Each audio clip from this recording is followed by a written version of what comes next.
How's it going, people? Welcome back to the channel. Welcome back to the Big Six. Earlier show than usual, but it's Christmas Eve, so you're lucky you're getting a show, to be honest with you.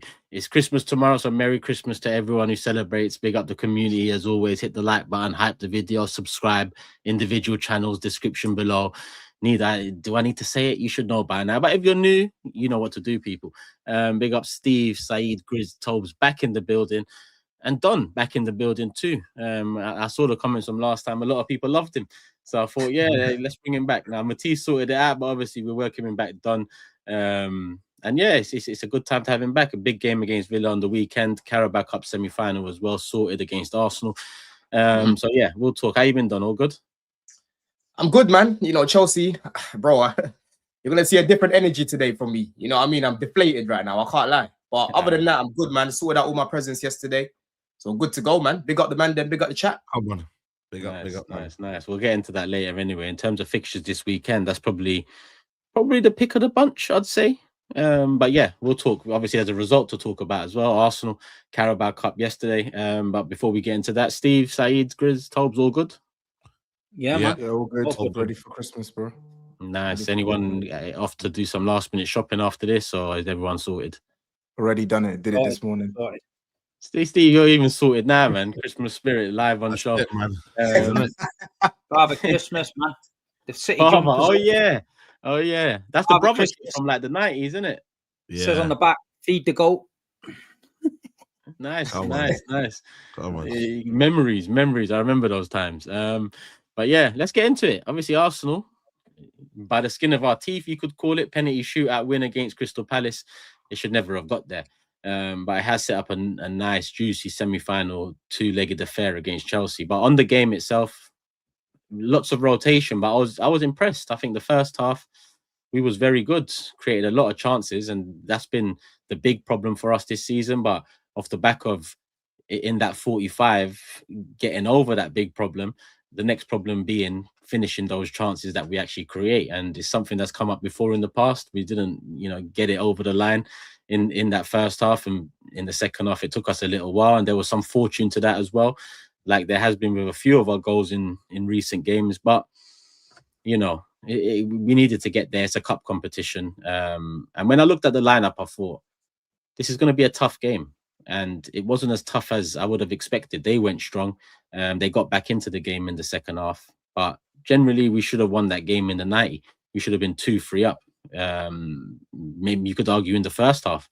Martinelli, I've got to mention how good he was in that first half. He had the defender on toast. It's not often you see a full-blooded performance from him, but that 45 was quality. I don't know how we didn't finish any one of those chances.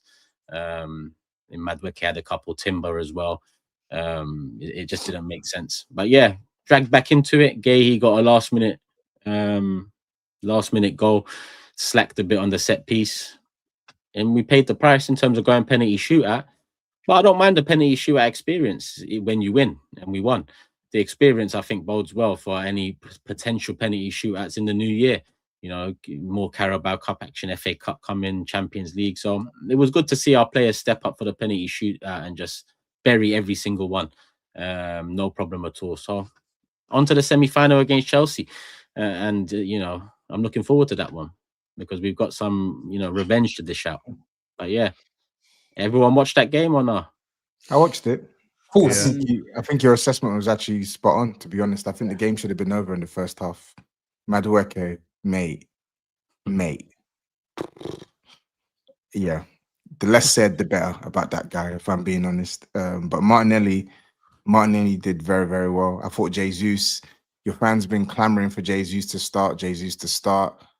He's still the same Jesus. Like he does the link-up play, etc., etc. But that brother's still gonna miss. Chances. Yeah, man. It's. I think you played much better than you did against Everton, as in with the use of the ball. I think having Saliba back there was good. I was actually impressed with. I thought Calafiori at centre back was really good, and then I thought Norgard in the midfield because I've not really seen him play much for you lot. And when I have seen him, he's not been great. But I thought Norgard was really good. Norgard was strong. Yeah. How about Chief Sosa? How was Chief Sosa? boy, I ain't gonna say anything because if I speak, I thought we're seeing a He's different. always ready. John's they're ready gonna say for it's that guy. agenda. So I'm not. Bro, it's never that I'm ready. It just keeps happening. I'm just gonna Saeed. ask We can't Turkish believe to give me. Once I'm done with my assessment, I'm gonna ask Turkish to give me his rating out of 10 for his performance yesterday. Cool. So, but yeah, on Arsenal as a whole, I agree with your assessment. I think that game should have been done by half time. And what happened? It's the Premier League age-old tale, isn't it? Like you can't give a team multiple chances to get back into the game because they will eventually get back into the game. So yeah, should have never made it to extra time, even though Palace did fight back well-ish in the second half. That game should have been ended. That should have been a 3-4-1 job. I don't know where he's come from, but you know, he came out with a madness, man. It was one of them kind of games where this keeper comes out and he just puts in that surprise dominant performance, man. Because it should have been wrapped up in the first half. Like, I don't know what we're doing here. Like the game should have been 3-0 up. Gabriel Jesus is one of those strikers. There's so much to like about Gabriel Jesus' game. Everything about him is lively, his link-up play, his touch, his movement, his pressing, his energy. Everything's good, except when it comes to finishing. When it comes to, I think you might have a bit harsh on the header though. I thought that header was excellent. The header was good. The header was good. That's what I'm saying. Yeah, but just generally, but generally throughout his career, it's just his finishing that lets him down from being, in my opinion, a world-class striker. He's got all the other attributes. You know, he's picked up injuries, of course, and now I don't think he'll reach those levels ever again. But even at City, chance after chance after chance, and a lot he creates for himself as well. He's very creative as well. So, yeah, he's a funny one, Gabriel Jesus, man. And as a result of all those missed chances, Palace just thought they're in it. Just one set piece, one break of play, one ball fall into their place. And that's what happened, man. And penalty shootout, I thought it's never going to end. Mad penalties, man. They just kept, you know what I mean? It was like everything was nice, man, with them penalties, man, until the centre back. I'm telling you, You know bro. It's always a centre back. When it comes to the centre backs. Yeah, bro, that guy was tossing and turning last night, bro, because he gave away the own goal, and then he was the only one that missed. Everyone's penalties were so nice, bro, and then it was him that missed. You know what I mean, bro? But yeah, it was a good game, man. I thought the second half was good. It was good to watch. And Kepa dived the same way 8 times, and he put it the same way he dived. Did he? I didn't even notice that. Did he? Yeah, I didn't notice it. Yeah, I read it after as well. Man. 8 times. He's good at penalties, though. I can't lie. One thing about that guy is actually good at penalties. That's one thing. Do you reckon that was planned then from Kepa? Do you think that's like a technique? You say good. You say good because he eventually saved one, but 8 times, bro. We could have been out before that. Like, you know. No, I hear it. I hear it, but I'm saying for me, innit, from what I've experienced with Kepa at Chelsea, bro, he saved a lot of pens for us. Wasn't he the guy that wasn't sorry trying to take him off? Yeah, sorry to take him off. And he weren't having it. He won us a game against, I think, Frankfurt it was in the Europa League. Yeah, penalty shootout. Obviously, against Liverpool, he was the only one that missed. I was at Wembley that day, and you know that Willy Caballero is a better penalty saver than Kepa. You know that, don't you? Caballero, GRIZZ will testify for Caballero for Man City. And Caballero's coming on, and I thought, wow, don't fancy us in a penalty shootout against Caballero. When he started spitting his dummy out, saying, I'm staying on the pitch, I thought, fucking stay on, mate. Stay on. You stay where you are. You don't go off that pitch. And we won. And that's happy days. But Caballero was good, man, in net. Penalties. Yeah. Our boy Keller is the king of penalties. The one at Brentford, the one we sold to Brentford, obviously. He won us cup final. Donald testified to Keller. Yeah, damn. Cool. Yeah, no, I remember, man. I remember Kepa. Kepa was the only one that missed his penalty, GRIZZ, as well, when we played you lot that time. Oh, yeah. To keep us, he's the one that skied it over, bro. I remember. We lost to them twice on penalties that season, you know. It's mad. But what are you saying, Don, about the semi-final? Bro, I'm looking forward to it. I'm looking forward to it, man. A lot of Chelsea fans are saying they would rather have played Arsenal, but for me, listen, Palace, we've got a very good record against Palace, man. I think it's been like 15, 16 games since they last beat us or something mad like that, right? Someone needs to fact check it, but ultimately, it's going to be interesting, man. In terms of the squads that both managers are going to go with, the players are going to go with. Obviously, we'll see who's available because it's going to be in mid-January. But bragging rights, Turkish. You know what I mean, bro? 2 legs. The first leg, there's no Caicedo at the bridge. I'm hoping that Lavia is going to be fit or Sugo is going to be available because I just don't think Maresca trusts Santos, right? And the second leg away at the Emirates is going to be interesting, depending on what the score is. But we need to make sure that we're going there with a lead. And I hope it's a marginal lead as well. You know what I'm saying, bro? So we can just, you know, it's you that has to break us down and we have to get you on a counter. You know, if we're going to be wide open at the Emirates from the beginning, it might not end well for us. You know what I'm saying, bro? So it could go both ways. It could go both ways, man. But one thing about Chelsea in the cup competitions, bro, it's just in our DNA. You know what I mean? I'm pretty sure the last time we played you in the League Cup, Turkish, Drogba got the winner in the final. I think that's the last time we played you in the League Cup. League Cup. If I'm correct. Yeah, this competition, bro. Maybe. We beat you in the final. Maybe. I'm not really too interested in League Cups, to be honest with you. Oh, don't do that. Don't do that, man. Don't do that. No, Don't do that, bro. You got to take any. you got to take, now, yeah, but you got to take everything Turkish, because at the end of the day, if you don't win the league, but you win the League Cup and the FA Cup, or you win the Champions League and the League Cup, it looks so much better. You know what I'm saying, bro? At the end of the day, as your tallies as well, man.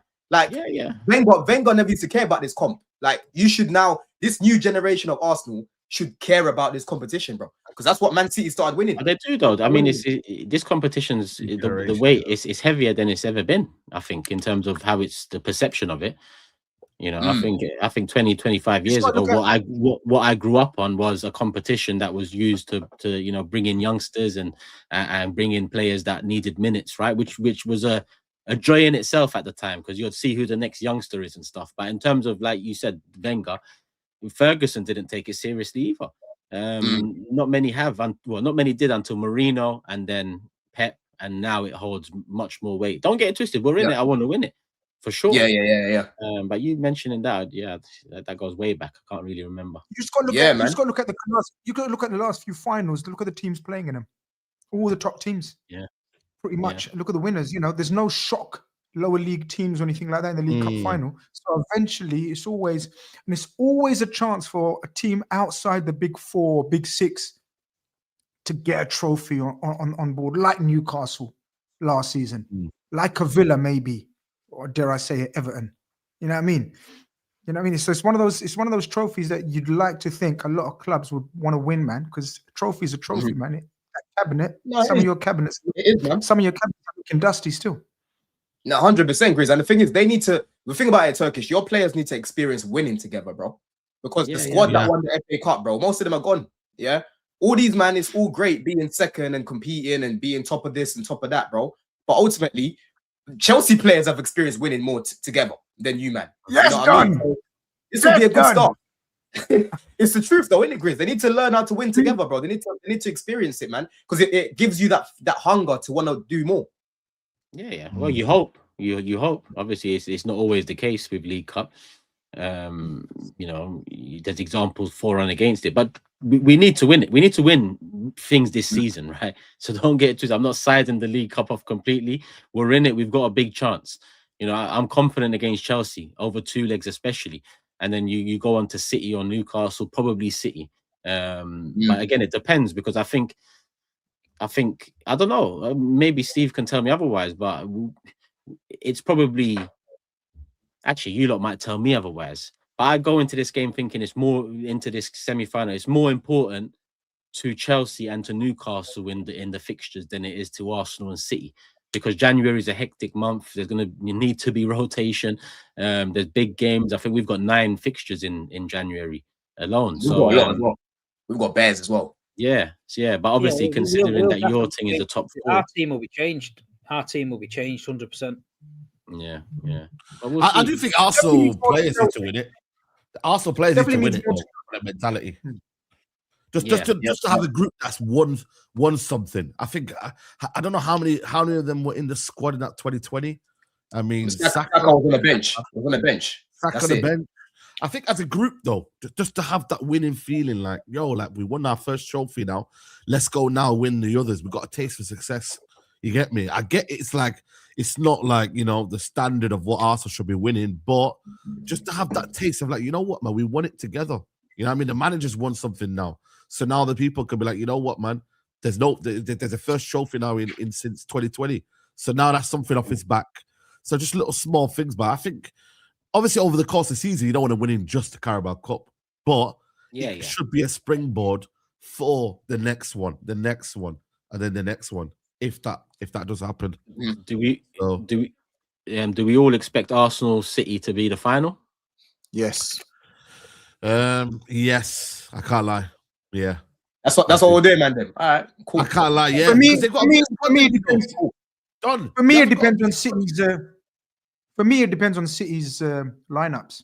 Literally, whether Pep takes it seriously or not. He already apologized last press conference to the City fans for saying he can't prioritise the comp because of what he's got. So it is going to be a Madden. You know what I mean? The team because I do think City need to go full strength against Newcastle because Newcastle are very proud and passionate of that trophy. You can imagine they ain't looking to give it up. So if City are at 75-80% strength, they'll win over 2 legs. It's the 2 leg factor for me. Even if they get a dodgy result, Newcastle nick it at St. James. It's a tough order to go there and then maintain that lead at the Etihad. So for me, I think the Etihad second leg. Yeah.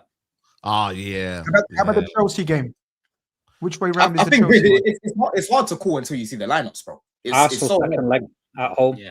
The thing is with Arsenal Chelsea, got I said it to Matisse yesterday. Yeah, Chelsea will drop their big gate players. Like I feel like Reece James won't play that game. I think Fofana No way.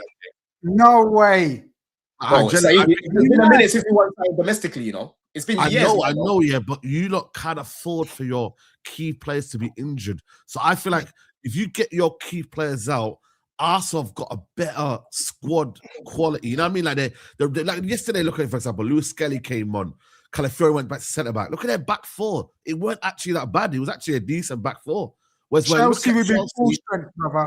Chelsea. I generally think I look at Chelsea. I think, you know what? They won't risk losing them players, and you'll bring in Badiashile maybe and stuff like that. And I think you know there what will be a difference. I bet you Biryani. I bet you a Biryani that Chelsea are full strength. This is the first time Maresca's got this far in a domestic competition. Because last season we got knocked out early, bro. Like in both the FA Cup and the Carabao. So again, it's going to be interesting to see how he navigates it. Because we need to see where we are in the league at that point as well. And obviously where Arsenal are as well. So it's like, are they going to have their eyes on the league? Are we going to be close to them? Or are we going to be, it's a top 4 team. Let's focus on this. You know what I'm saying? So I think you have to wait, man. It's mid-January, bro. You have to wait. I think you have to wait for me personally. And who you got either side of fixture, that's always a telling point as well. If you got like either side of that fixture, it's a big game on that weekend. You know what I mean? Let me get the fixtures up because that CFC Daily guy tweeted it. Well, people are mentioning. I feel like they can manage.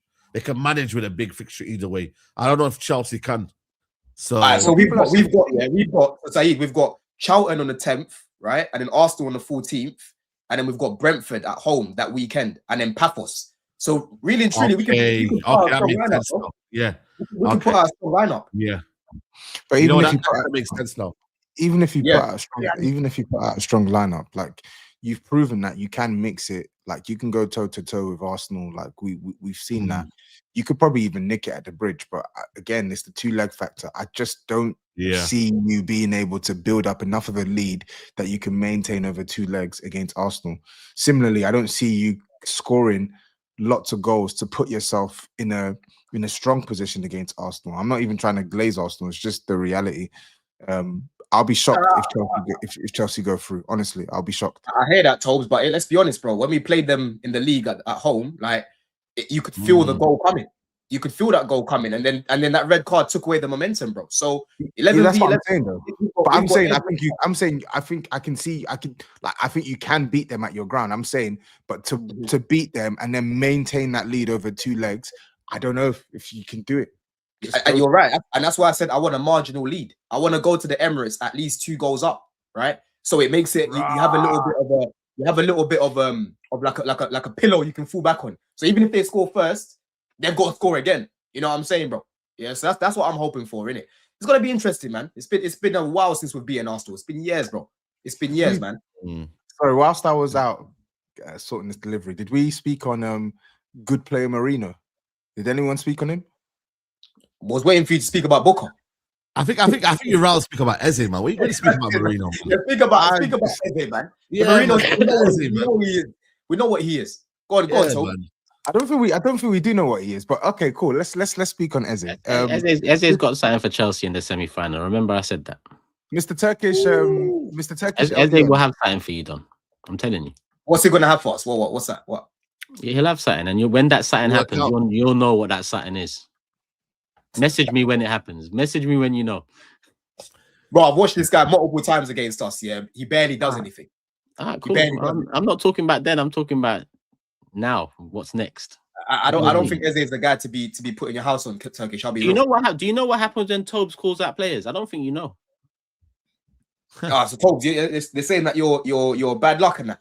Oh, very bad luck. Very bad luck. Oh, I yeah, but that's don't- against his team though. His team is an exception to the rule. You know what I mean? Anyone can turn up to Tottenham and look like, bro, Jackson scored a hat-trick over there.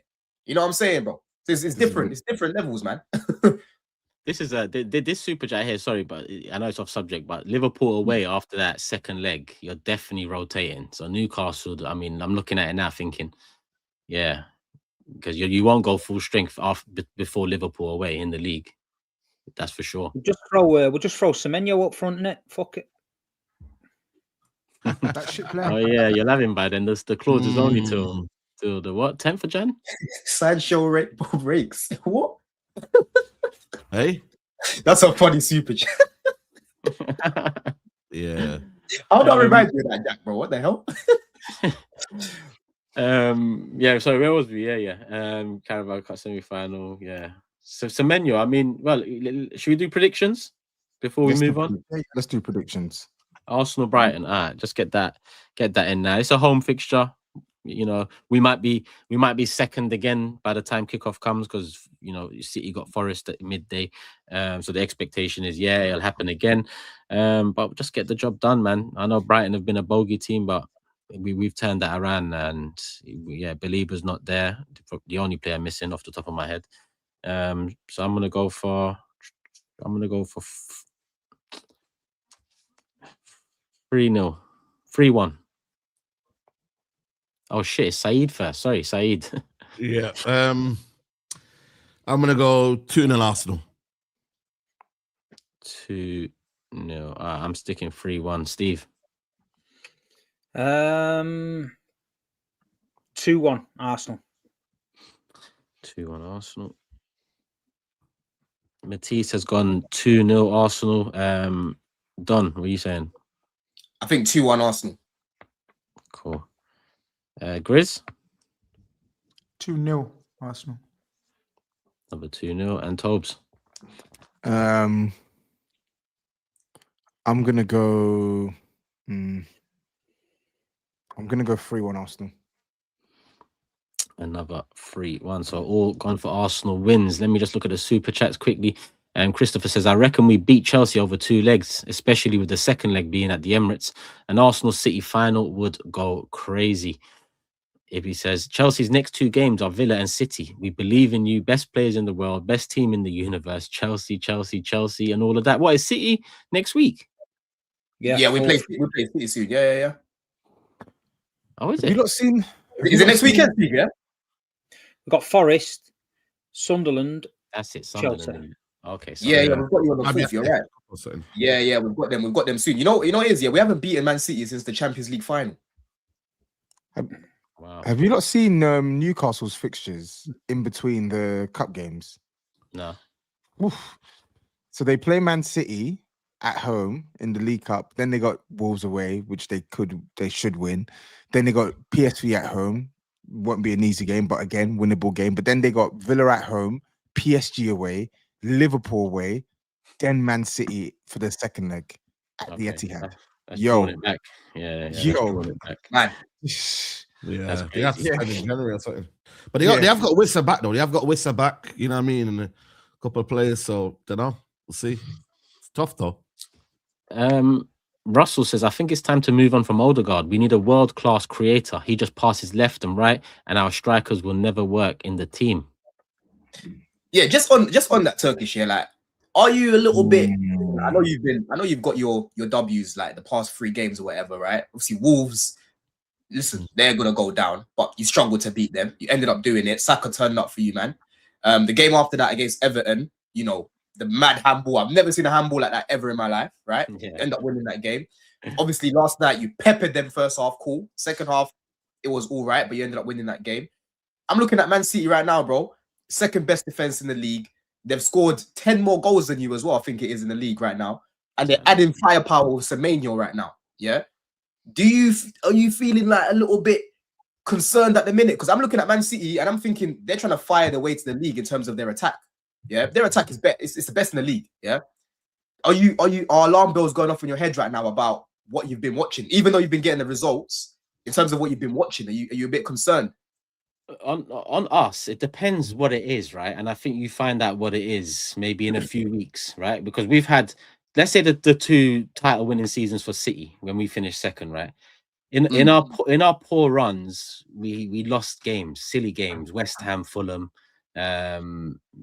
just to name a couple. Even that top 4 year when we bottled it at the end, we lost a couple games. If this is our bad patch, and our bad patch is all right, by the skin of our teeth, we've managed to win this. We've drawn here. We've dropped some points, but we haven't lost games like we did in those seasons. Then I'm okay with it. But if it doesn't, our attack has been a problem all year. Like the defense has, led us to the top of the league, right? That is the success story. The attack still needs to click. It's needed to click from game week 1. It's just more exposed now because our defense is kind of all over the gaff in terms of personnel. Yeah, they're still strong, but not the strongest. And there's still some chemistry issues with certain players compared to what it was before when the whole back line was essentially fit.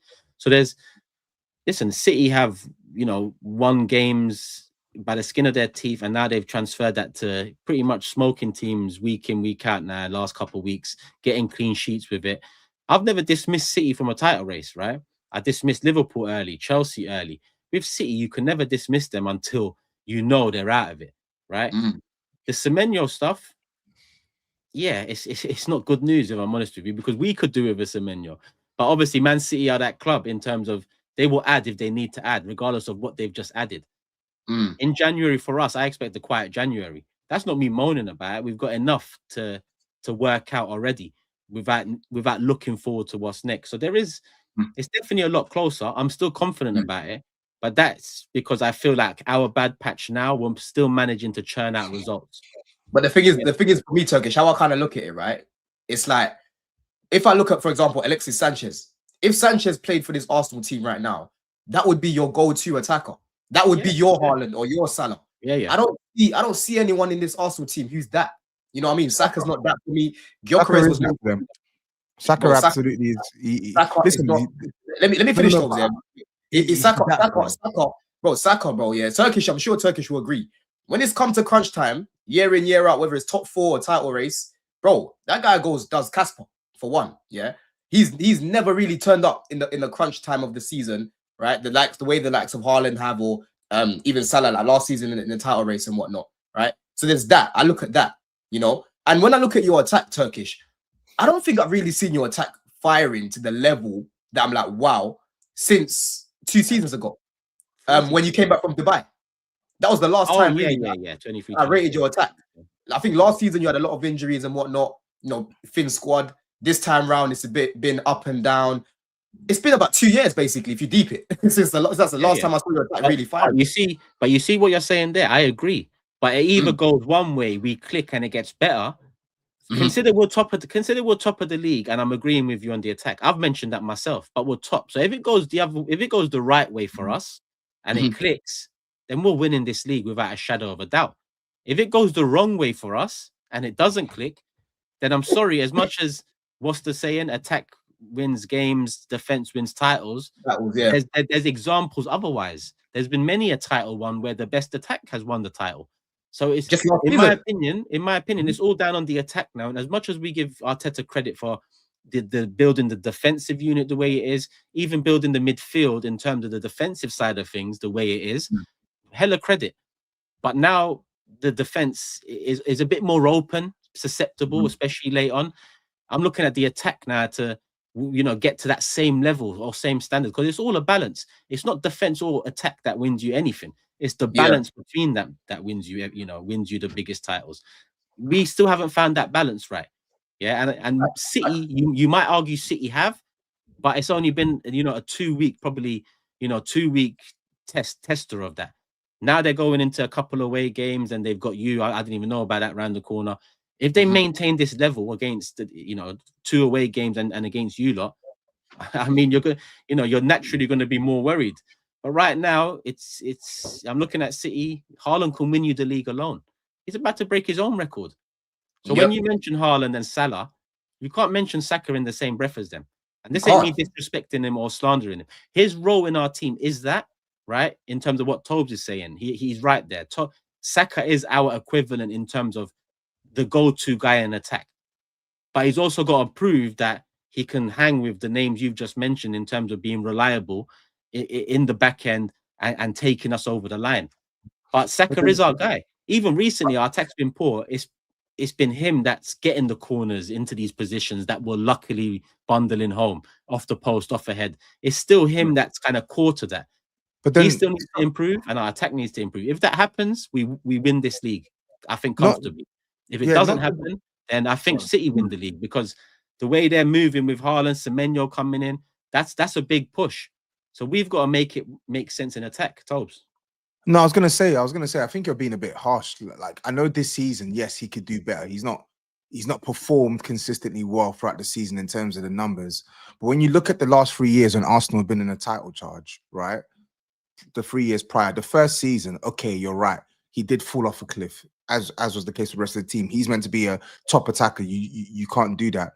The second season, when they were pushing for the title with Man City and they missed out by 1 point, he was their best attacker in the running. Yeah, he was scoring goals. He was scoring goals. He was creating. He was doing everything that you would expect your clutch attacker to do to close out that season. He was cooking. And then the third season, he had a mad injury for 3 months or something like that. And then he comes back, rushed back from injury. Of course, he's not going to be on smoke. So I think the criticism is harsh. I get your point. I get your broader point, which is Arsenal need an attacker that, you know, come rain, snow, sleet, whatever you want to call it, they're going to deliver. And right now, I actually think Bukayo Saka is that attacker for Arsenal, but he's not showing it enough this season. Yeah, but I didn't see the criticism though. Like I don't see. There was a criticism.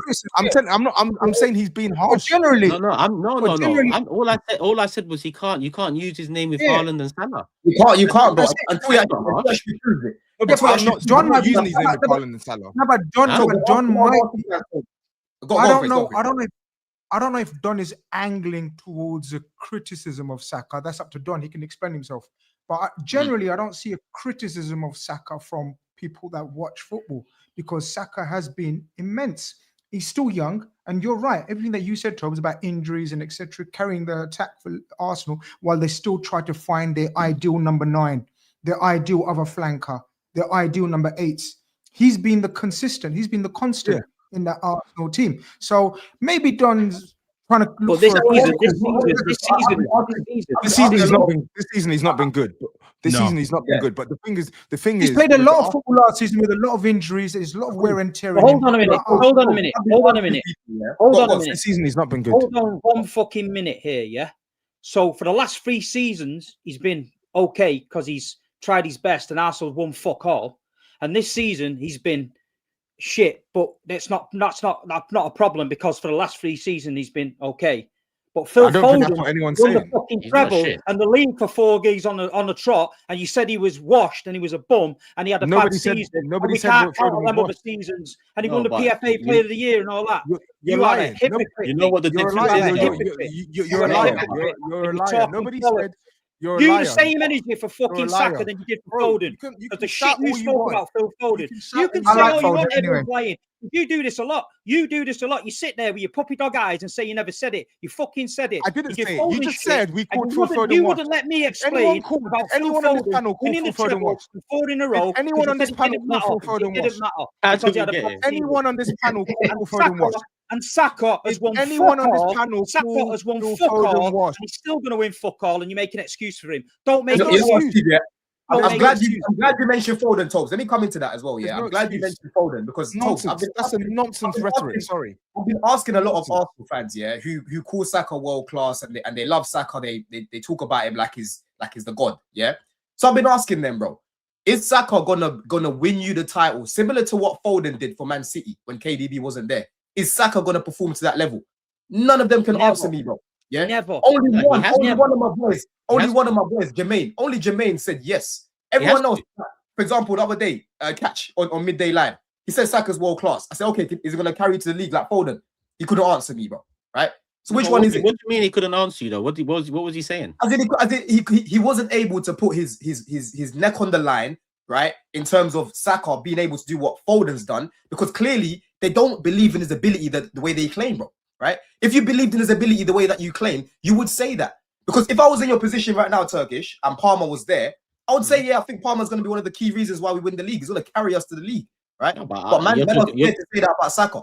No, I've said we're going to win the league, and I expect No, Saka. I'm saying your go-to. Is Saka going to be like a Foden level? Is what I'm saying, bro. In terms of getting you over the line, Can he be? Yeah, will he be? I don't know. Like, I have to be honest. It's either a yes or no thing, man. I can't lie. If you believe in him that much, surely you can say yes or no, bro. So, are you saying that Foden carried City to a title that year, in terms of the attack? Yeah, in terms of their attack, I think, yeah, bro. He was player of the season. He was player of the So season you're for them. saying Bro. Foden carried by himself. Foden carried that attack. Bro, it's By never himself. never by carry himself. a team to a title by themselves. So that is a stupid thing to say by It's never himself. by That's what you're himself, saying. man. You know what I'm saying? You know what I'm But saying? if you're trying to say Phil Foden didn't contribute to any of them No, I didn't titles, say that. Nobody said that. Nobody said that. So what are you saying then? What are you saying then? Bro, you're getting irate for no reason. No, First because you said, no. For different plays, it's a different angle. You spoke, now it's my turn to speak. You spoke, now it's my turn to speak. First you said Phil Foden. First you said we said Phil Foden's washed. That is bullshit. Not a single person said Phil Foden's washed. What we said last season was Phil Foden was playing poorly and you were not calling it out. That's all we said. He was not playing poorly. It was only at the end of the season you admitted he was poor. Oh, he's going through this, he's going through that. He's allowed an off season. Nobody said he's not allowed an off season. Was it right? But when you hold him, you hold a player, when you hold a player to a certain, when you hold a player to a certain standard, you should be able to call out that player. No one's saying you should call him shit. No one's saying you should say you hate Phil Foden. When we're saying this guy is not playing well, you shouldn't lie and tell us, oh, no, it's not him, it's not this. Yes, you were lying. Yes, you were lying. Yes, you were lying. And now on the point with Bukayo Saka, on the point with Bukayo Saka, when Don made his point, I said the last three seasons, the first season he dropped off. The second season he did his job. The third season he wasn't good. He wasn't good in the running because he just came back from injury. And then this season we literally just said he's not been good. So I don't know why you're losing your mind. Nobody said that this is good enough from Bukayo Saka. So I don't know why you're losing your mind. No, because you tried to make excuses for him. You said he's not playing well this season. You said he's not playing well this season, Saka, but he played well in this season. He did this season. No. When I said the same about Phil Foden, you genuinely have comprehension. When I said the same about Phil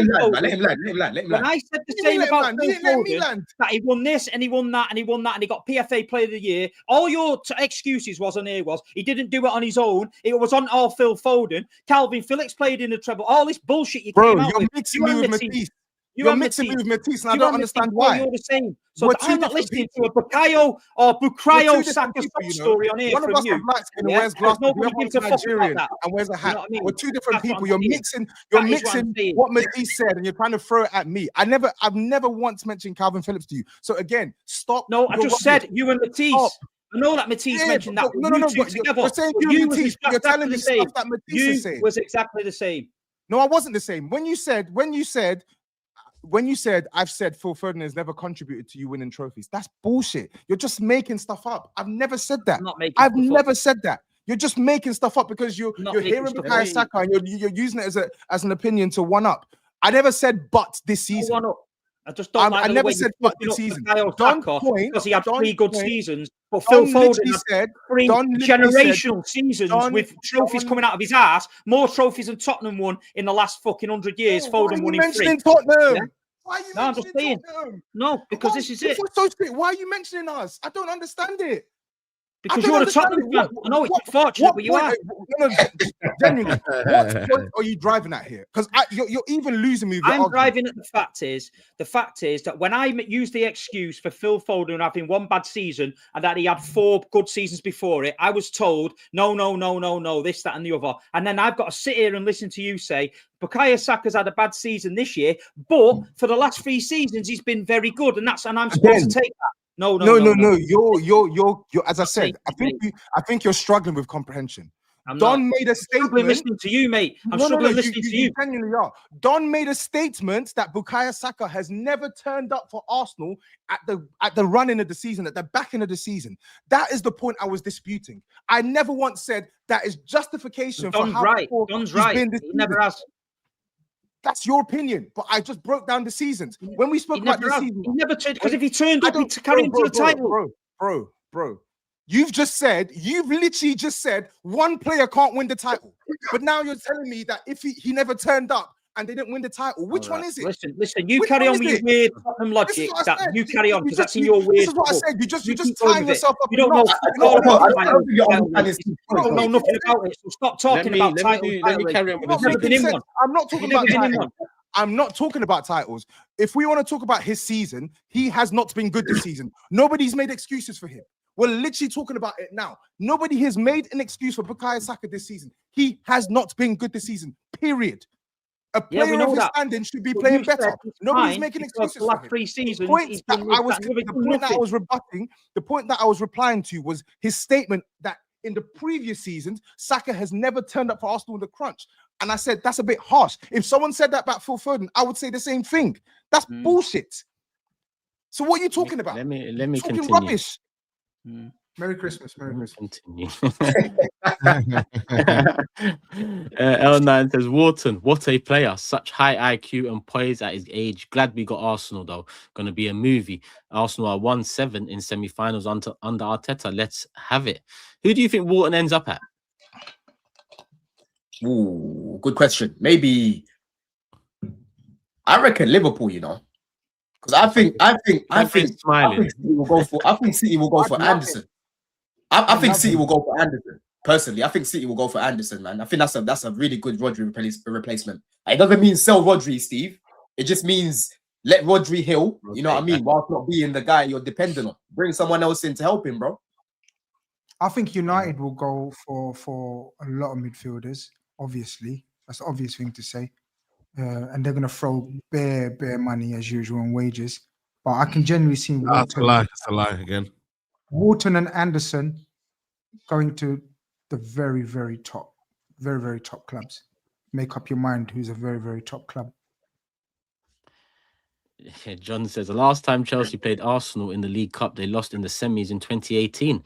Also lost their last 2 FA Cup finals to Arsenal. We're winning. We lost in the semis in 2018. Did we play each other in 2018, bro? In the League Cup. 2018 semi-final League Cup. I don't rate it like that to remember these things, man. Especially when you don't I win remember beating you. These statements are not rating. In fact, he's right. He's right. Pep Guardiola rates it. Pep Guardiola rates it, but you don't rate it. They beat us 2-1. They beat us 2-1. And you lost to Man City. He's right. He's actually right. In the final. Oh, yeah. Man City in the final. Yeah. Green Void says, Steve, do you know where you are? Win. We are not the same team Etihad believes. Lose, nowhere near.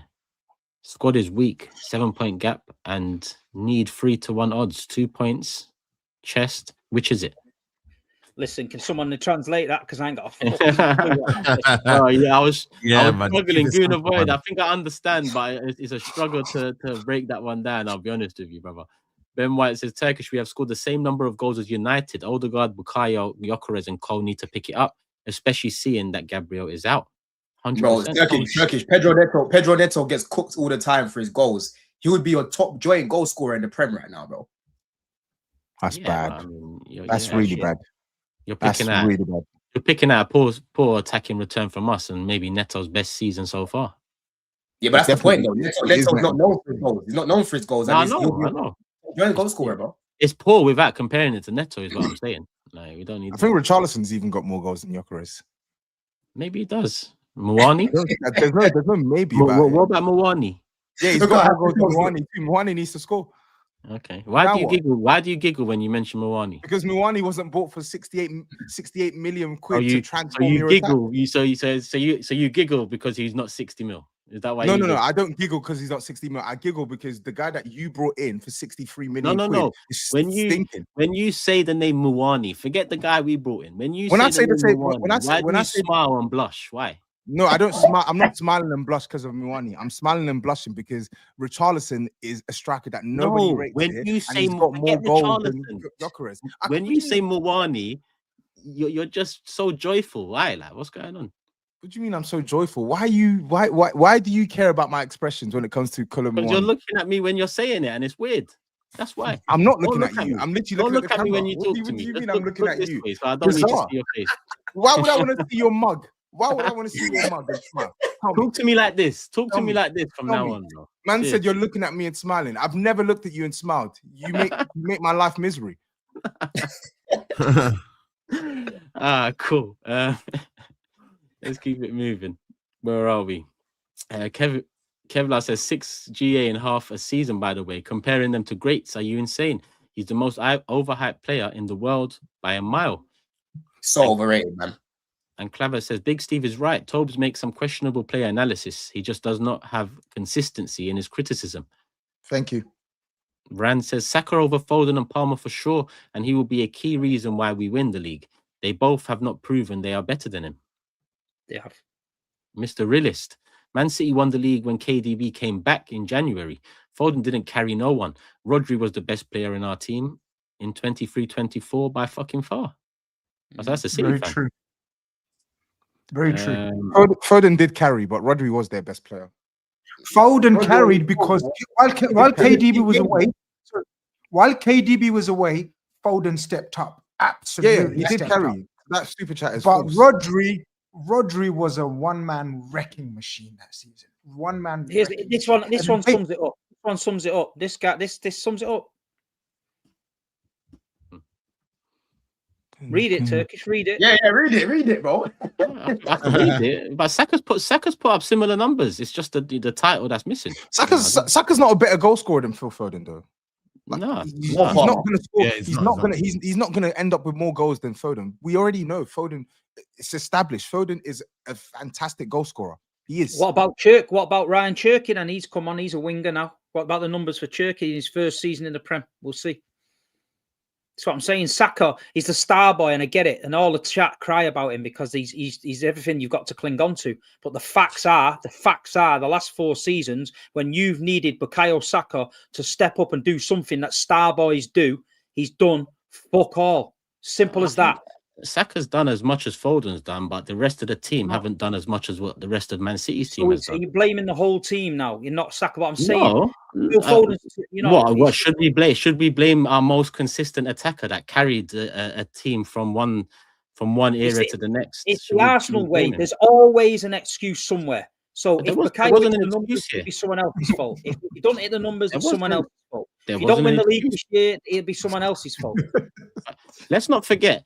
You've just contradicted yourself on this show. I'll remind you with O'Reilly and Lewis Skelly, you said whoever the English team picks, that's the one, right? Do you use no, that? we were talking about that as a comparison. Do you use that same formula for Foden? So you've gone back to. Do you want to compare Nico O'Reilly and Lewis Skelly? I'm just trying to use your formulas. No, that's bullshit. With that argument, we turned around and said, at the minute, they're both the same sort of level. We'll see who the England manager picks. That wasn't me saying it proves who's the best. The thing is, I'm going to always back O'Reilly, and the Arsenal fans are always going to back Lewis Skelly. Well, that's irrelevant. We're talking about the star boy. We're talking about a guy who's had a lot of fucking gas and a lot of bullshit written about him. Yeah, we're talking about this guy. And he has not delivered you a title. And when he's supposed to turn up in them last 10 games, he done more fucking limping than more fucking scoring, because that's what he does. His arse drops out in the last 10 games of the season. Bukayo Saka's arse falls out, and then he starts with a limping. Well, he's playing too many games. He can't handle it. Steve, the way you describe Foden, I let you do it because you get the blood boiling, and then you just go off on one, right?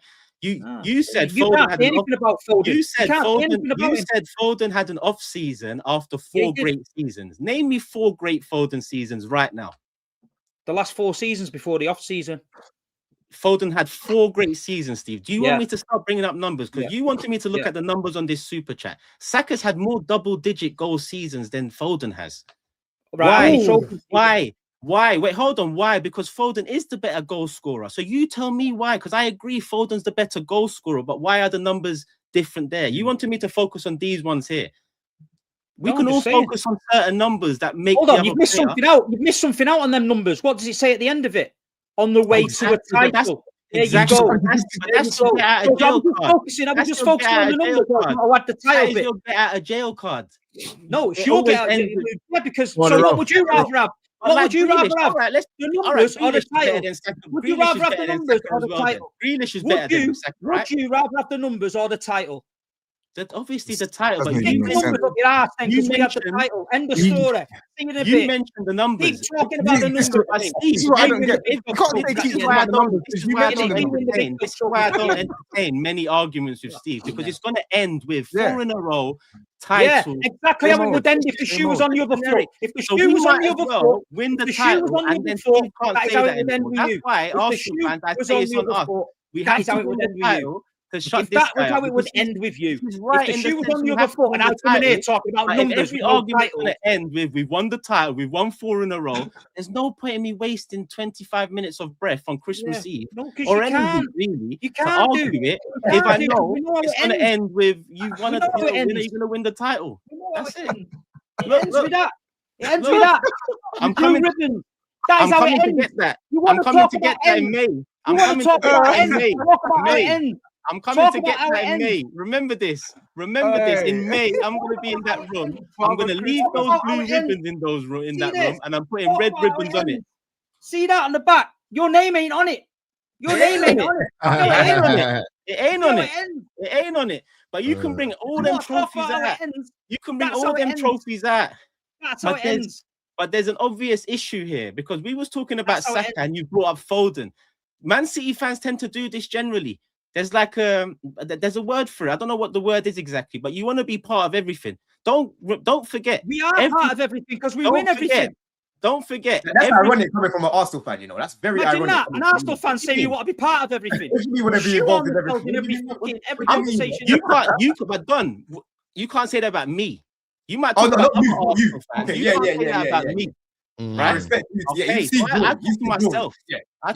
This is why me and Steve are different. There's no point in me entertaining some of these arguments because it ends with the title. He's not wrong. We need to win a title. But every argument can't be won by we won a title. Or where's his title? But if you know yourself, if the shoe was on the other foot and Arsenal had won all them trophies, and I tried to stand on here and start comparing numbers to Arsenal, you would use the same argument as I'm using. You'd be putting trophies up. I've had a debate with you in Shoreditch, and you brought a tiny Kinder Egg gold trophy to the table. So you've used that again. You've used that again. Another example. You ain't got it though, brother. You ain't got it. So you ain't got this, brother. So we're both ain't got it. I know we ain't got it. And we're going to try to get it. You swap a Kinder Egg for a king-size Cadbury's Dairy Milk. And again, king-size Cadbury's Dairy Milk. You know the Kinder Egg thing? That was you said that 2 years ago. The 4 in a row. It's been running for 2 years. There's eventually going to be a moment. It all slows down, right? It's going to be because that's what history becomes. We know that 20 years. We know that Chelsea fans know it nearly 10 years. Man United fans know it nearly 20. You know it because you grew up in an era where you had none of that. So these eras come and go. Throwing us under the bus, bro. Last time you won a trophy, bro, we've won 5 since then, bro. You know what I'm saying? Your belly is again. You man bring up conferences and all that. Don't forget, we was winning FA Cups and we wasn't happy with that because we want more than that. Yeah, but no, it was. Now you're sitting here. Now you're sitting here and bringing those same cups up in an argument between two men that are challenging for a title. Who are you bringing up? No. But what I'm gonna say, Turkish, when you were in the mud, yeah. I was picking up serious glory consistently, bro. Right? Yeah. I've been in the mud. This whole period over the past 5 years, however long it's been, yeah. I've been mudded and I've still picked up more glory than you, bro. You know what I'm saying? No. But this is what I'm saying. That glory hasn't stopped you from going mad at the end of the season. wanting change at board level, wanting change at this level. I've been there where FA Cups is glory, but it wasn't enough for a club our size. SAEED will tell you, League Cup a couple of years ago, they celebrated it. But come on, Man United are bigger than them celebrating a League Cup over the top or mentioning it even. If SAEED brought the League Cup up to me now, it's embarrassing on him. Yeah, but Turkish, Tottenham have been there, bro. Tottenham were firing, but bro. Tottenham are different. Tottenham are unique. Yeah.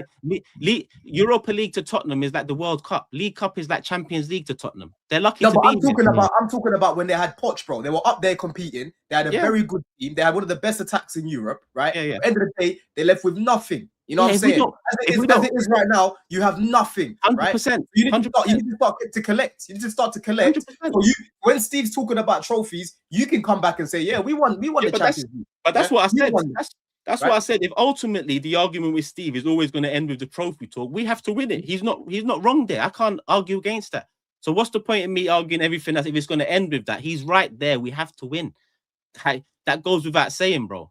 Yeah, but that's why your mentality should change around the League Cup, though. You should put that in your back pocket, bro. Put it in your back pocket. You should change your mentality around it. Let's be honest here with the League Cup, right? I'm not. You've got a habit of doing this, though, Turkish. You've got a habit of doing this. What? Because I heard what you said about Tottenham as well. You got a habit of doing this. You got a habit of rubbing out trophies because you don't value them, and yet the teams who are picking up these. That's my opinion. Yeah. I'm not saying this. I'm not saying it's not your opinion, but I'm saying it's your habit. Like you see your team simultaneously make it far in these competitions, not win it, and then the teams who are winning it, you're saying, oh, it's like a Champions League to them, or it's this to them, it's that to them. Just win it. Simple. It's like you may not like it, but your team, unfortunately, your team has to win it. Your team.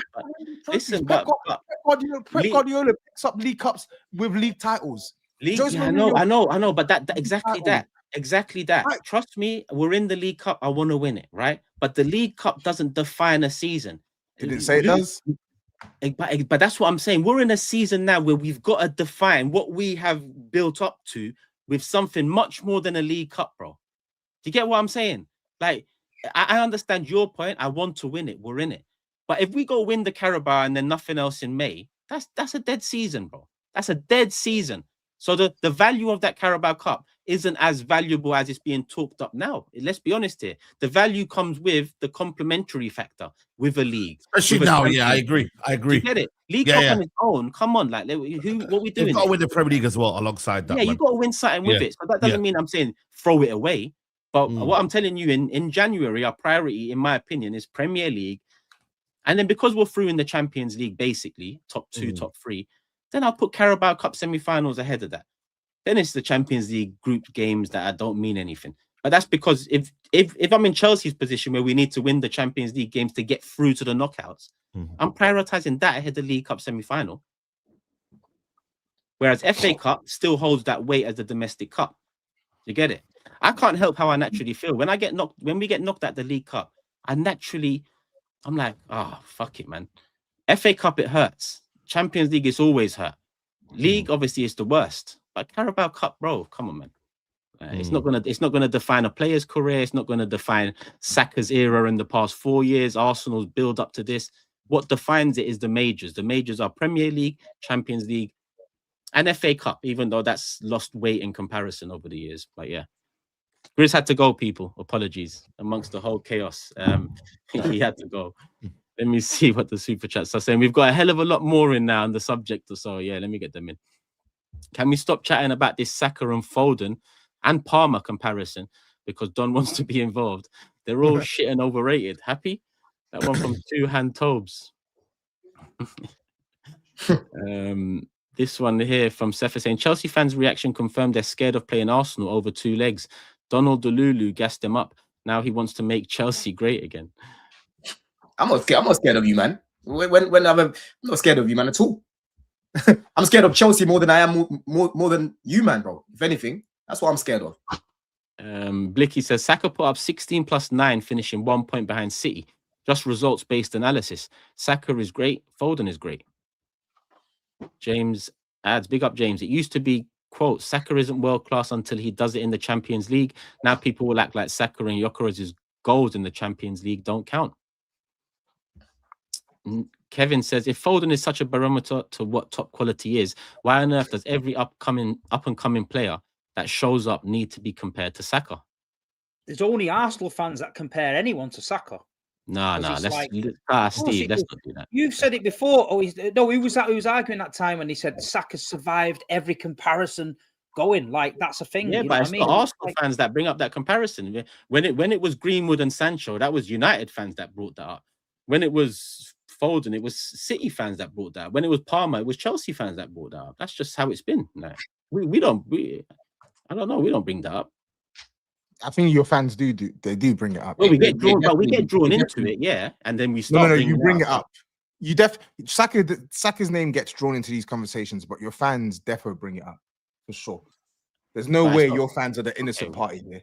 And it's where you put him as well. It's where you put him on that platform, Turkish. Yeah, that's why he gets compared to people a lot, bro. Because certain man say he's world class on that, bro. Yeah, but what the super chat is saying, why is he compared to if you lot don't believe? Not what we say. If you lot don't believe Saka is the guy or whatever people are saying, why is he compared? Why do you lot compare him to Palmer, for example? Wait. Sorry. Also, sorry. You're man are calling me a hypocrite. How can you be so hypocritical, Don? You've just said that. Go on. Saka, no. You're saying Saka can't be called world class, but yeah, I see you call all of your players world class. Caicedo, best midfielder in the world. Cole Palmer, this, that, and the third. Bros, I don't call all my players world class. You just lie. No. You are not going to come on this panel and start telling people how. Who got called world class in my team? Who got called world class in my team? You said, bro, guys, hear me on this. This guy actually had the players. Because I took offense to Matisse saying Caicedo is the best midfielder in the world. I asked him, he said, which midfielders are better? I mentioned Pedri, bro. This guy said Caicedo is better than Pedri, bro. He said Caicedo is better than Pedri. He said relax. They're different players. They're different players. I don't want to. No, but even saying that, you can't say I'll that. hear it from Steve. I'll hear it from Saeed. I'll hear it from Turkish. You are not coming on this big six panel and telling people they can go on. This is nonsense. This is what nonsense you spew. No. This is what the problem is, Saeed. The problem. This is what Tobes like to do. Tobes like to confuse and take away context of the conversation that we had. Right. The conversation that me and you had was about Caicedo being the best in the world, and you kept acting like it's a wild take. Because it is a wild take. Pedri's one of my. It's not a wild take. Caicedo is a wild take, guys. Is Caicedo the best midfielder in the world? A wild take. It's a wild take for you. It's a wild take for you. In his position, I want to say it's a wild take. Hold on, Saeed. Let everyone say it's a wild take. Go on. Go on, I don't think it's a wild take to say Caicedo is one of the best midfielders in this position. No, not one of the best. Not one of the best. The so best. To say the best, then yeah, that is. I never said what's wild about that, bro? What's wild about that? Is it a wild take? Best midfielder in the world. Say again. Caicedo is saying Caicedo best midfielder in the world. Is that a wild take? Yeah. Turkish, is that a wild take? What's wild about it though? What's wild about it? Okay, so there's 5 people on this panel. 4 are saying it's a wild take. But it's about ask you, Tobes, what is wild about it? Tell me what's wild about it, bro. Bro. I'm not gonna take up the time because you brought it up. You might as well now. Exactly. Because I'm tired of explaining the same thing over and over again. If you want to hear the answer, go back into that chat and literally read everything I sent. I'm tired. No. You can't answer the question because I kept debunking you. I can. Right? I answer the question. I'm not about to derail the show further. We're 1 hour in. You've only done one prediction. I'm not going to spend another 20 to 30 minutes mentioning to you why it's a wild take that Caicedo is the best midfielder in world football. I don't get why you even shouting Caicedo's name like he's not one of the best midfielders in the world. If you don't rate him as number one, hold on, Tobes. If you don't rate him as number one, that's your opinion. But in my opinion, it is not a wild take, bro. It's not a wild take for someone to say. It's not said to me Caicedo is the best midfielder in the world. I'll be like, oh yeah, I hear it. Like, what's wild about that, right? He dog-hooked PSG's midfield that people say is the best in the world. Just last week again, Tonali and that. They say that Tonali and these guys are better than our players. Absolutely dog-hooked that guy, right?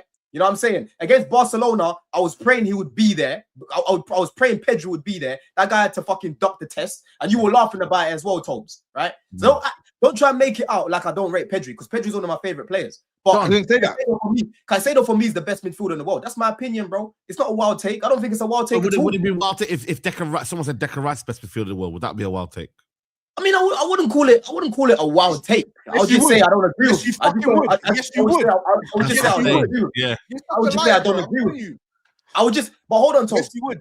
Declan Rice, Caicedo, Pedri, Vitinha. These are some of the best players in the world. Yeah, I think Pedri's on his own level, man. Right? I feel like if an Arsenal fan said to me, Rice is the best midfielder in the world, I wouldn't say it's wild. I would say, listen, Yes, I don't you agree would. with it. It's a bit mad. It's a bit mad, isn't it? I don't agree with it. I I don't agree with it. After this I show, don't just agree with it. search I don't Don's, agree with it. search Don's Twitter handle and put Don at Don whatever it is and search Declan Rice. but Read the some thing of is, the Tom, tweets and then my tell problem- me Turkish, if you know you what it is, believe you know what what it this is, guy's Tom? saying right now. I'm glad that you brought Rice up as well, Turkish, because people think I hate Rice, right? What I didn't agree with Turkish, was the way Arteta was using him last season, especially. He kept using him the way he used to use Xhaka in like the left half space, right? Now you're seeing Rice being used the way he was at West Ham, bro. He's playing more in the pivot, like screening the centre backs, and he's going up. He's getting the license to go up here and there, bro. Whereas before, he was basically like a creator for them. He was having to be the creator for them, bro. This version of Declan Rice is what I was seeing at West Ham, right? And this is the version of Rice that can be world class if he's not world class already. You know what I'm saying, bro? So Rice this season, I ain't got smoke for Rice this season. I think it's been probably their best player, if anything, for me. You know what I mean? I just didn't like how Arteta was using it. That's what I kept saying with Rice. Let me continue the super chats because we've still got a lot more. And we've only made one set of predictions, still 5 to go. What's the time? Over an hour. I'm a United fan, but Saka agenda is ridiculous. Dip in form now, but when fit, he's a consistent 8 out of 10 at minimum. Nailed on England starter 2. And this one says, from a big up the members, Steve's head loss about Foden is getting me through my workout. Has a lot of opinions on other teams, but can't take a bit of criticism on his player. Hope you fall off your treadmill, prick. Saka Boy.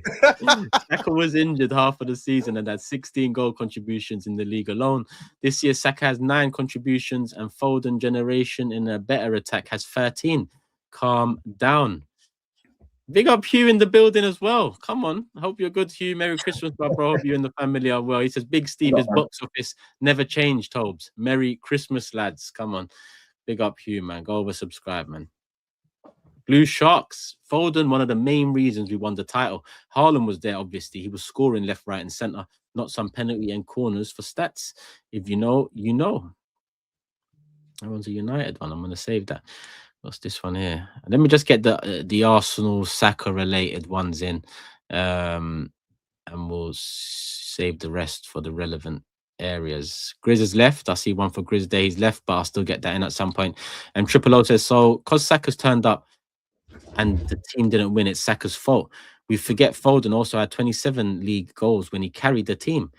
Steve is too biased. BGZ says, without Foden, we don't win 2 of our 6 Premier League titles in the last 8 years. Tobes' brain can't comprehend that, unfortunately. And Caleb says, hi, Turkish, good morning. How are the panel doing? My opinion, Saka has been pretty poor for this year. I think he's lost some of the motor. Big up, Caleb. Turkish, your deflection of the bottle to Liverpool will not help you. When Arsenal do second 4 in a row, it will be legacy-defining L that will be held. 100%. If we don't win it, I don't care who else didn't win it. I care that we didn't win it. Find God says, okay, so GA is the only thing that matters, or is it titles that matters? I'm just confused. And Chelsea fan says, Steve, get you are exactly like the journalist that sucked him for the basic pass to Eze in World Cup qualifying. Mobsy says, I'm Foden's biggest hater, and I still think he's better than Saka. Arsenal fans make me dislike Saka, comparing him to better players when he ain't it. Triple O adds, so if Saka turns up but the team doesn't win, it's his fault. Foden can easily carry a team because he has a 30-goal season striker next to him. Big up Elisa in the building. Such poor analysis. Saka has numbers whilst quarterbacking the entire attack. Play is always skewed to the right, and for God's sake, he's triple marked every week. Which other player gets the same treatment? Get over your insecurities. No Bro, way. I never used to hear. I never used to hear this tripling up with Sanchez, bro. I never used to hear it, bro. Never. It's only now. It's funny. Your fans were saying the same thing of Cole Palmer last season. Every time. But Palmer was actually creating at a higher rate. It's just that his finishing was shit. I'm not saying he didn't create, but I'm saying in the games where he struggled, your fans were literally saying in the 10, he's now getting double team, triple team. That's what they're saying. Of course, and that's why we kept saying Maresca should be playing him on the right. Keep the same And energy. that's why we were saying Maresca should play him on the right to give him more space. So cheeky. Russell says every time Steve cooks Arsenal, Don gets excited. Get off your knees. Bro, when there's Arsenal hate, I'm there. You know what I'm saying? Big yourself up anyway. Emilio says Foden's Prem minutes in every title run is laughable. And this one, oh no, is this? I'll save that one. Is it? Yeah, I'll save that one. This one from Ola Martin again. Foden has had better numbers than Saka once in his career, and he's played in better teams with less focus on him. And that season, it was by 1 or 2. Steve can't use the numbers. Every England manager thinks Saka is him.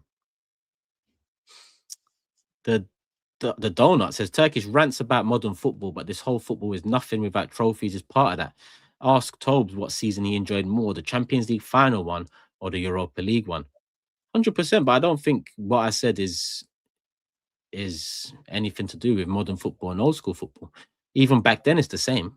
To be a great side with a legacy, you need to win.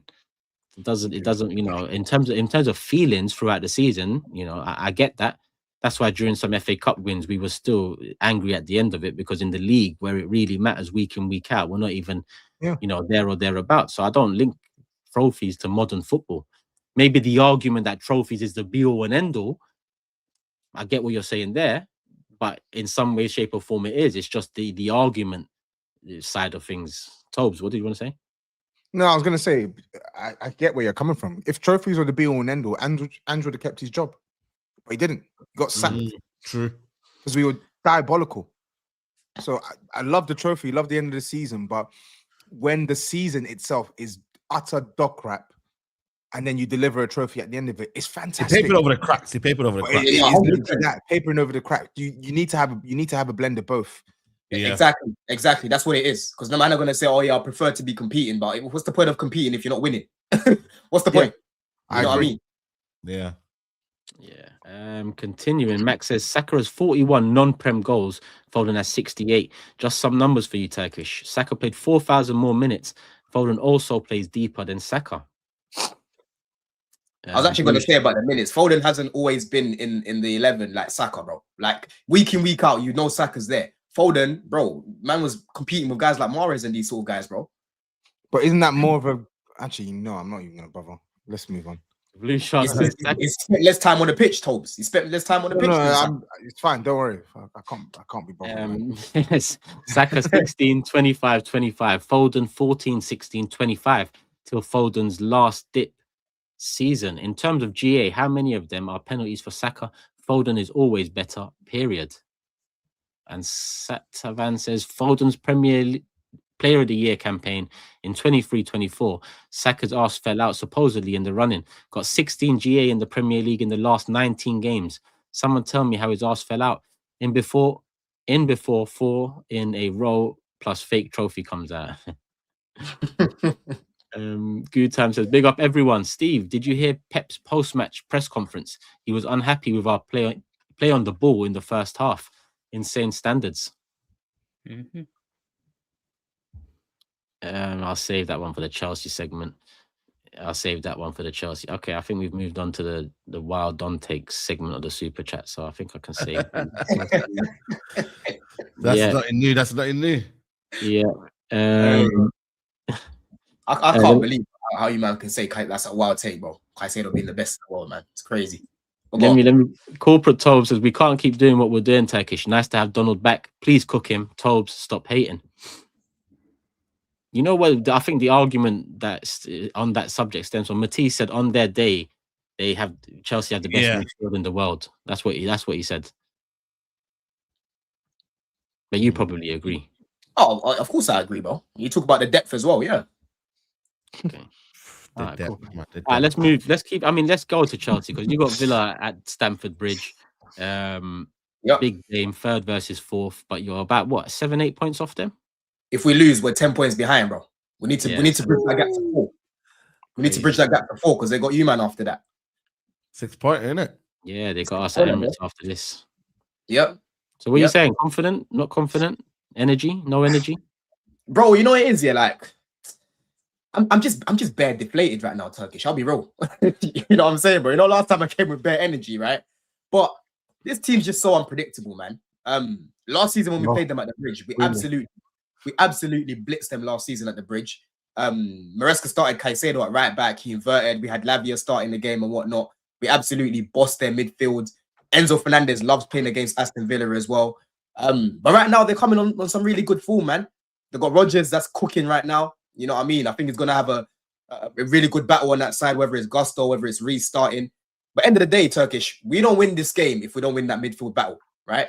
Because personally, for me, I really rate Aston Villa's midfield. I've actually rated it to be second best in the league because I'm looking at their midfield. Rodgers, you know, McGinn, you've got Onana, you've got Tielemans, you've got Kamara. They've got Barkley, right? They've got every profile that you need in the midfield in there. So if we win that battle, that's a step closer to winning the game. And usually at the Bridge, we tend to, you know, be quite good in the middle.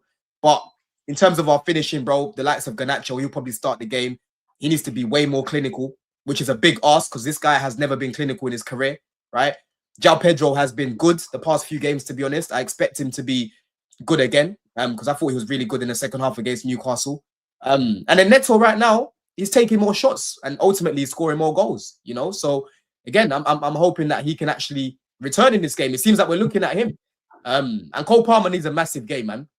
Last season when we played them away, he missed a big chance, right? Big chance where he slipped and then all of a sudden Jorgensen dropped the ball and then we lost the game in the final minute, you know? So, bro, it's one of them games, Turkish, where I'm looking at the team, I'm looking at how Maresca's going to set it up.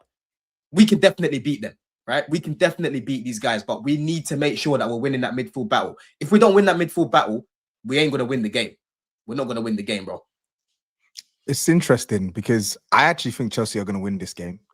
But I just find it fascinating that there's a lot of ifs. If Garnacho can do this, if Neto can do this. When you came on the show last time round, you said pound for pound, you had the second best attack in the league after Liverpool. That's what you said. I never said that. I never said that. I said we've got the second best squad. Right, that's what I said. So, you said that. But then you also spoke on the attack, and then you were saying that your attack was better than City's, and you were saying City too reliant on Haaland, etc., etc. But best attacking depth, you said. Best attacking exactly. And my thinking is, how can a team that has the best attacking depth be so reliant on ifs? Because I'll tell you this for free: if Steve's team were playing Aston Villa at home, he ain't got to talk about if our attack's going to turn up. He ain't got to talk about it. I rate their starting attack over mine. And if you've actually been watching the content recently, Told, I've literally been saying right now they're not moving like Haaland FC. They're proving me wrong, if anything, because Foden's been turning up. Hold on, let me finish. You're gonna cook me, so let me respond. Right, Foden's been turning up. Cherky's been turning up. Right, they've had other players who are turning up. Like the other day, they won, was it 3-0? I don't think Haaland even scored a goal. You know what I'm saying, bro? So right now, what it is, the likes of Cole Palmer, again, he needs a big game in this one because I thought against Newcastle, he wasn't great. I'm being a little bit lenient right now because he just came back, but that's not going to last forever. But bro, I just have to be honest because Garnacho is not clinical, bro, and I know he will start the game. But you told me the last stream that he can get GA. Say that again, bro. You were telling me about he can get GA in the last stream. He does, bro. He does get GNA, but the thing is, Tobes, he can get even more if he was clinical. Because against Everton, man could have scored 2 goals, right? Against who did we play the other day? Against Newcastle, all the best chances kept falling to him, right? But he was still contributing the team like he's been doing. My point with him has always been he will get you GNA, but he needs to be a bench player. He can't be starting for Chelsea, right? And that goes back to the sporting directors. It's a bigger problem than Garnacho, bro. Who starts at the left and who starts at the left? Gittins. It's not going to be Gittins. It'll be Garnacho. It'll be Garnacho again. It's not going to be Semenyo. It's not going to be Semenyo because, like I said yesterday when I saw the links, I said, yo, listen, people, don't get excited. This is what these sporting directors like to do. They'll dangle a carrot in your face, right? And then they'll spin it when we don't get it done. You know, they'll start talking about, the meeting was brief. It was a brief meeting in Blank Street. Yeah, the interest was never concrete for Semenyo. We don't really want Semenyo. We're happy with our options. So if you're happy with your options, why are you inquiring about Semenyo, bro? It doesn't add up. You know what I mean? So end of the day, there's problems with the squad building, Tobes. But end of the day, I'm not gonna act like Garnacho's not a good squad player. The problem with him, the problem with Garnacho is that he is starting for us, which is a massive problem, bro. Massive problem. You know what I'm saying? You kind of low-key knew he would start anyway when you looked at the options on the left-hand side. You kind of low-key knew he was going to start anyway. But most Chelsea fans want Estevao on the right and Neto on the left. That is what our best wing pairing for me is. I don't think Garnacho and Neto, bro, you know what it is? They are momentum killers. That's what they are. Both of them are momentum killers, bro. Right? When it's time to go on a transition, they break down our attacks too much. I did warn you, man. This is part of the great attacking depth. Before we signed him.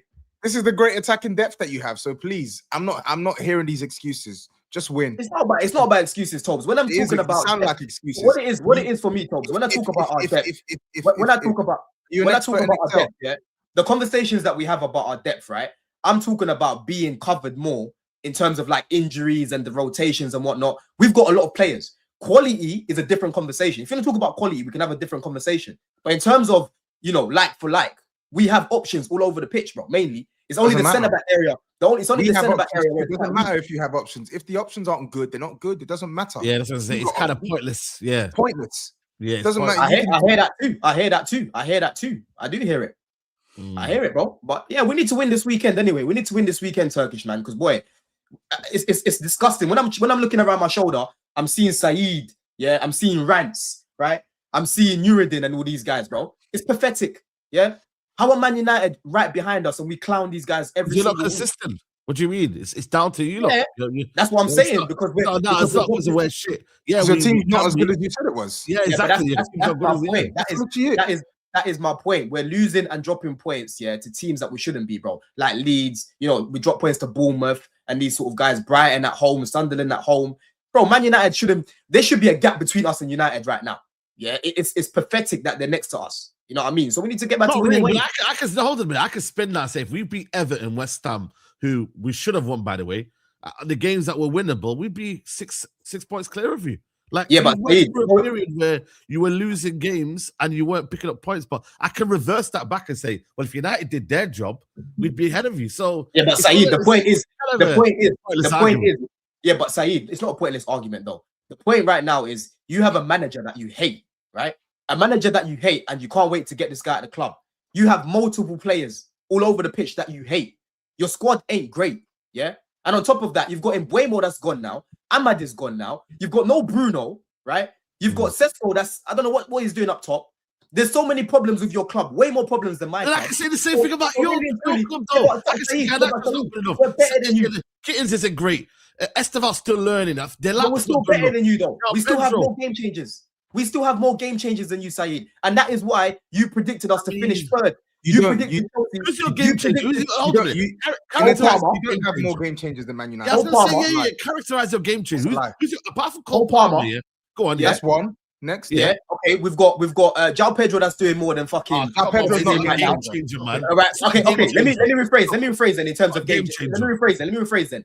We have attackers. We have players right now that are doing more than your players. Is my point, right? They're doing more than your players right now, broski. Yeah.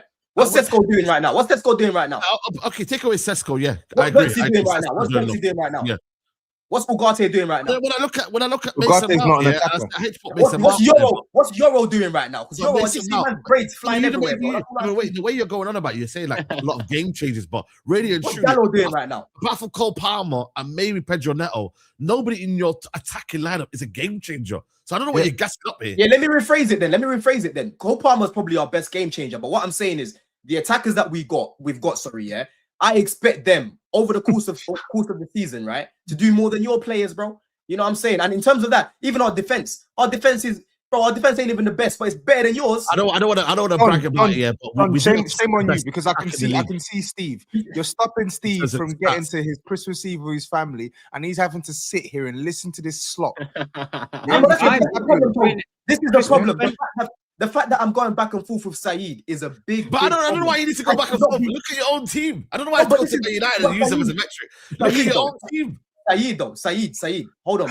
Don't look at us. SAEED, what was your prediction? Where did you predict Chelsea to finish at the start of the season, bro? I said third.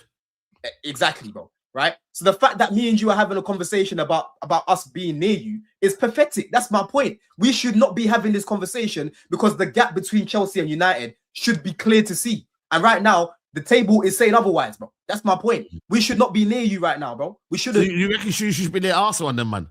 Yes, we should. Yes, we should. And that's what we should be.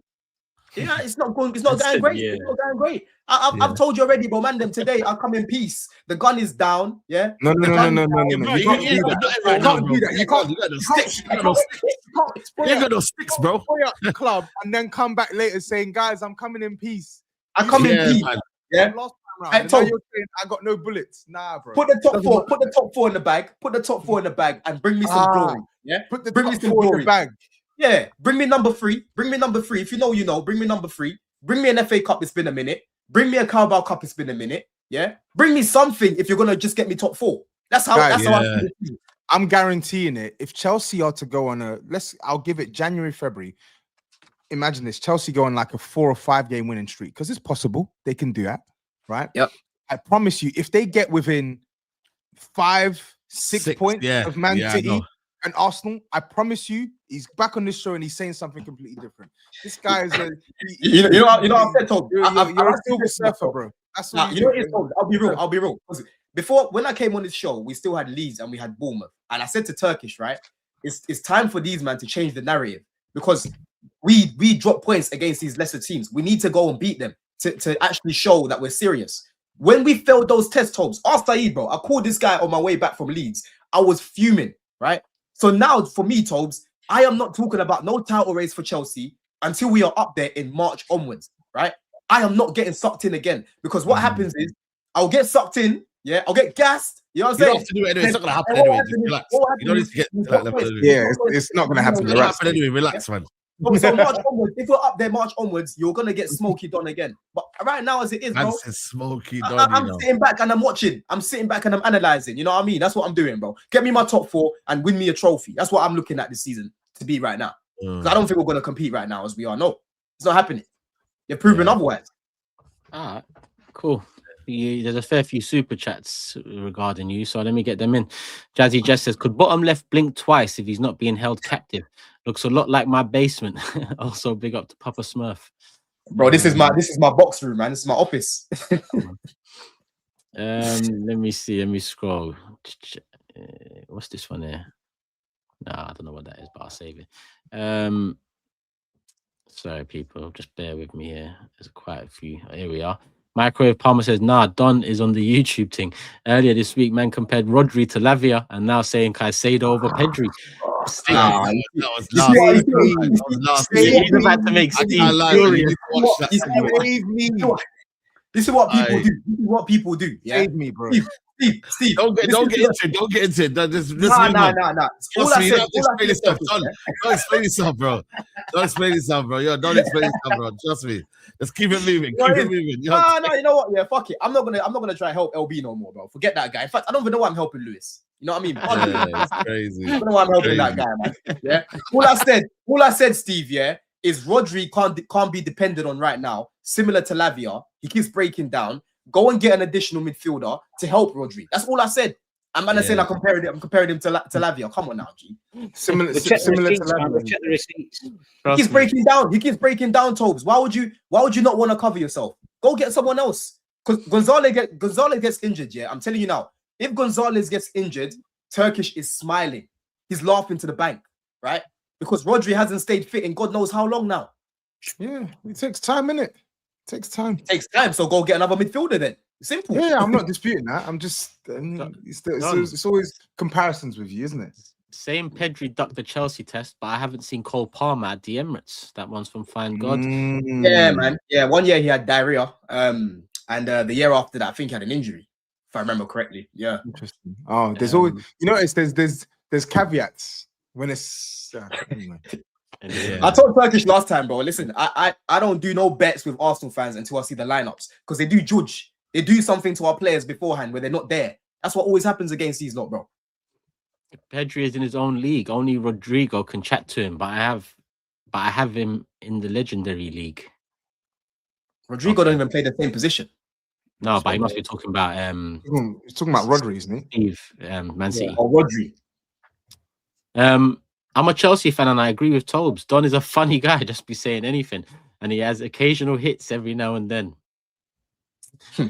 Eric Cave says this Chelsea fan must come from a long line of wafflers descending from Sir Waffler himself, because bloody hell, the amount of crap that comes out of his mouth, I'm surprised he's not a Tottenham fan. Keep my team's name out of your damn mouth. Why are people like, bro? Do they want the Let us know what I'm waffled about. You know what it is? It's easy, man. It's easy. It's easy. Let me respond to this, bro. Let me know what I'm waffled about. Let me know what I'm waffled about, bro. Super chat again. We'll be here all day, man. I can't lie. Bro, you have never seen this version of Rice. Rice even said he didn't know he had all this in him. Bro, that means he wasn't watching West Ham, bro. Because I literally said he's at West Ham. He needs to go to a big club. You don't need to buy it. World class.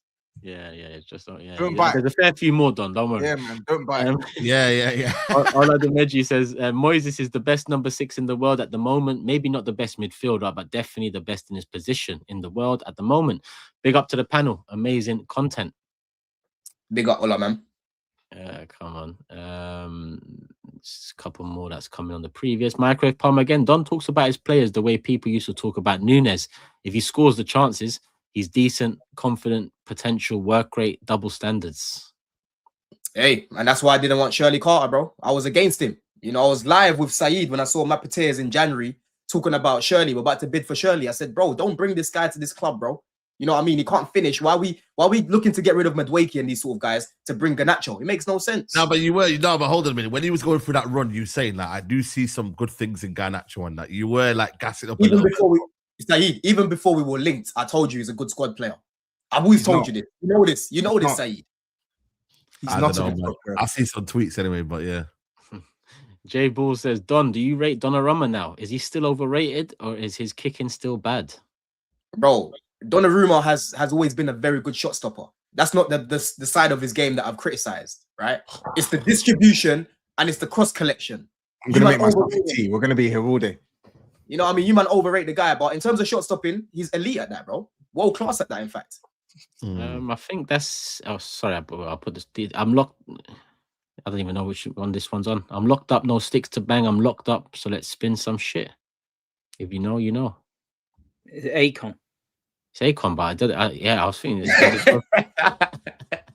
No sticks. Calling Don Akon No last sticks to time. bang. No Akon. Yeah, but I don't know. Has Don said something recently that ties in with the lyrics? I don't know. But we got one more. Don hyping Caicedo only because he looks like him. You see, now it's Caicedo I look like. Come on, people, man. Anthony Mackie, like... Akon and Caicedo. Akon, like, come on, bro. Timpy. I get so many different ones. DRB, the one I was at Villa, like... Let's do the predictions. Chelsea, Villa, SAEED. Boy, it's a tough one, man. I'm gonna say Chelsea to edge it 2-1. 2-1. I'm gonna go 2-2. Steve? 2-1 Villa. Oof. All different so far. Matisse has gone 3-1 Chelsea. Don? 2-1 Chelsea. 2-1. GRIZZ has gone 1-1. Tobes. 2-1 Chelsea. 2-1. Circle straight back round. SAEED, Liverpool, Wolves. Boy. I'm gonna say 3-0 Liverpool. 3-0. I'm gonna go. I was gonna go 3-0. They don't really get like smacked up, do they? That Wolves. It's kind of mad, isn't it? They just get beat like 2 or 3. I'm gonna go not like 5-6. I'm gonna go 4-0.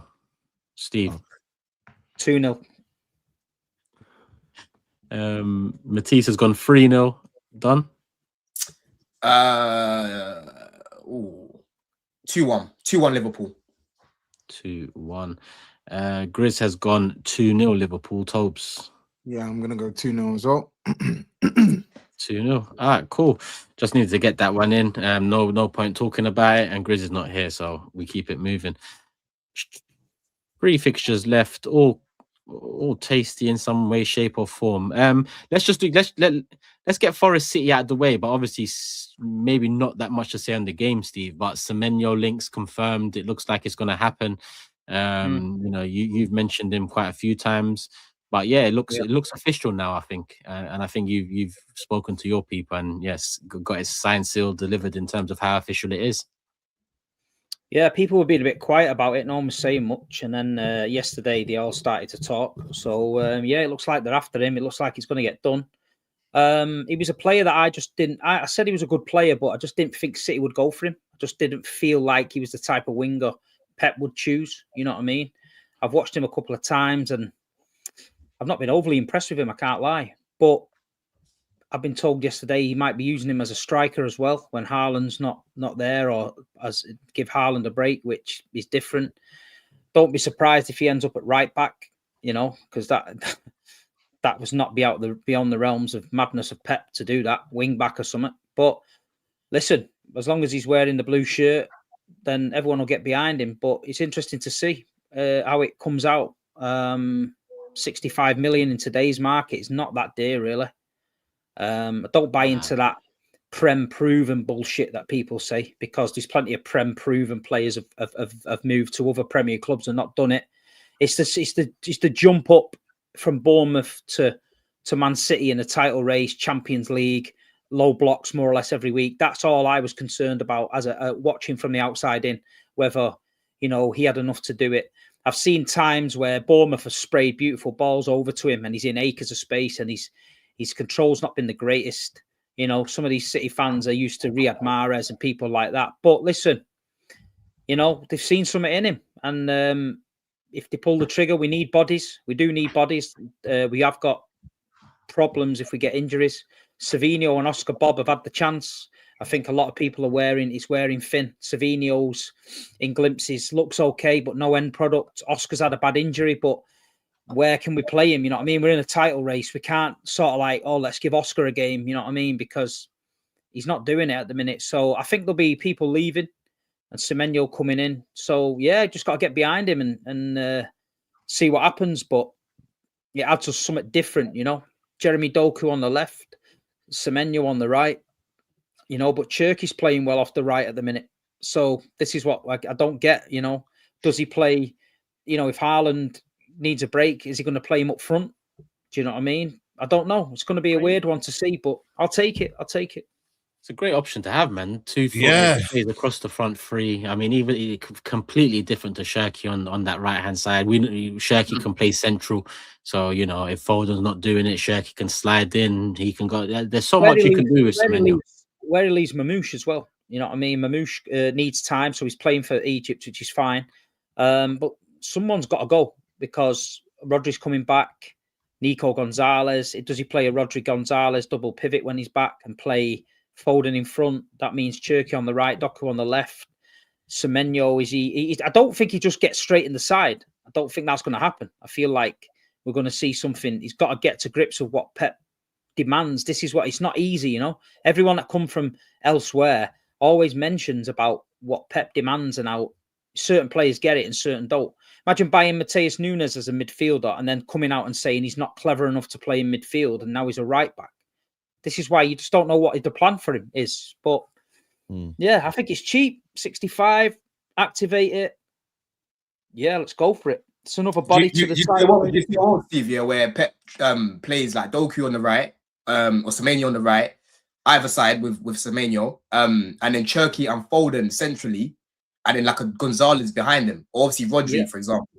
I can see that. I think Foden's got the work rate to do that in front, but I just believe that Turkey, when he's played in the middle, sometimes doesn't want to, you know, track back as much or cover the ground in the middle of the park. I feel like on the right-hand side, he could keep the game ticking. He gets the odd breather with it, but I don't know. It depends if Pep's going to be that brave. I mean, how much of this signing could be due to Pep Linders changing the style, changing the profile of player, you know? Because for me, Semenyo, big, strong, powerful, tall. If he gets galloping into them spaces, he can shoot. But we've got a lot of players that can shoot, but teams don't ever let us do that. You know what I mean? They're 10 at the back at the Etihad. Do you know what I mean? This is the problem. But I don't know where he fits in. But I'm interested to see how it works out. But yeah, look, it does add a great attacking side because we're a bit signing, man. I think it's a good signing, Steve. I think he's going to add to the explosiveness on that side is going to be a lot as well. And like you said, he can play up front. I think he's direct. I think him and Haaland's going to link up very, very well because of the directness of Semenyo, man. I think it's going to add. I think it's a good signing. I think he's realized that long season as well. You know what I mean? Oscar and Savio just not quite it now in terms of options off the bench. I think it's a very, very good sign. I'm surprised, like I said to you, Liverpool haven't done enough. Yes, chosen obviously Man City. But yeah, I think this makes sense for City. 65 million, 25, good age. You know what I mean? Knows the Premier League. I know you keep saying Prem proven, but he doesn't know the league. And he's got the attributes for the league as well. Physical, powerful, quick, two-footed as well. People don't realize this. Semenyo is two-footed, you know. Bro. Left foot, right foot. Like, I think he's a good player, man. I really do. I don't know what it means for Mamouche, though. But because boy, like it's one of them ones where I think they're completely different, though, man. I think they are absolutely. Yeah, but we struggled to get Mamouche in. Yeah, Turkey's now balling on the right, so you know you're thinking fair play. This is why I don't think he's gonna come straight in. I think he's gonna ease him in. But it's another body. We need it. You look at the bench the other day with the lads that have gone to AFCON. You look at the bench the other day, and it's like 3 or 4 young kids never even kicked a ball. So it's getting a bit mad. But we saying about their depth. You see what I was saying about their depth, Tobes? Yeah, we know. That's quality depth, though. That's quality depth. No, but he just said we need the bodies. He just said we need the bodies. He just said that. You see, in the Champions League, we played by Leverkusen. He changed the full 10. Get beat at home to Leverkusen. Nobody's seen that, but that's the quality drops. It's all right saying, you know, oh yeah, this, that, and the other. But if you're bringing in, you know, Nathan Ake and John Stones to replace Diaz and Gavardio, if you're playing, bringing in a Marmouche to play up front instead of Erling Haaland, you know, you're playing Oscar Bob instead of Doku. This is not the same. So this is what I think City slowly but surely are starting to chip away and get players that can play in different positions. And yeah, we'll see. Well, time will tell. But we just got to keep on going. We've got a tough game at Forest. It's not a place that we're hit and miss at Forest. You know, I've been there. We've drawn there, we've lost there, we won there. They played well against Spurs there, but I feel like at the minute this City team's purring. It's ticking along nice. The players are they've got this chemistry and this run going. You know what I mean? So I'm expecting us to go there and get the win. I don't care how they do it. Not bothered. We just need 3 points. And like you say, if we can get Semenyo in for early January, get it tied up, and he maybe be available for the Chelsea game on the 4th. Do you think that'll be the only signing you make then, yeah? No. I feel like we need somebody else. Like you said before, Gonzalez, we've got no DM. We've got Rodri injured. We've got Kovacic injured. I think we need someone with legs in the middle of the park, someone that can get about a bit, because we've seen it when he tried to play Reinders in the DM position. We got overrun in midfield. You know what I mean? It's not, without Nico Gonzalez, we're a problem. I've said that all season on this show, that if we get any key injuries, the players that have to come into that squad are nowhere near where we should be. This is why I think Arsenal's squad, they've got key players out, but at the minute, they've still got good players that can come in, you know, and it doesn't drop too much. But with us, I feel like if Haaland's gone, we've got no striker. We've literally got no striker now. You know, Mamouche has gone to an AFCON. We've got no striker. He'd have to play Foden in a false 9, or he'd have to play Sangare, the youth kid from Paris Saint-Germain, who's never kicked a ball in the first team, and that shouldn't be happening in a title race. So this is why Semenyo, I feel like he can play on the wing. He can also, if we're winning, Haaland comes off, we can bring him on and let him run that line up front. So I think we're going to get somebody else in. I'm not sure who, but I feel like we've got someone else in us as well. Let me look at the super chats, City related, starting with this one from Dead Ends saying, I think the worry is if Haaland can't start, the goals won't come in. Semenyo is a must start even over Doku in that case. Doku needs Haaland for output. That kind of leans into what you're saying about the lack of depth behind Haaland. Let me scroll back up. That was on subject, but talking of Semenyo, I'm sure there was a couple more. This one's on Steve Mubsy says, huh? Just let me just mention this thing. The problem you've got at Man City is you've got Erling Haaland, best striker in the league. Who wants to come to Man City and sit on the bench? because that's what bet you are. We got away with it with Alvarez because we paid 14 million and Alvarez came in. Once Alvarez won all them trophies, the World Cup, everything, realised that he's a number one somewhere. He left.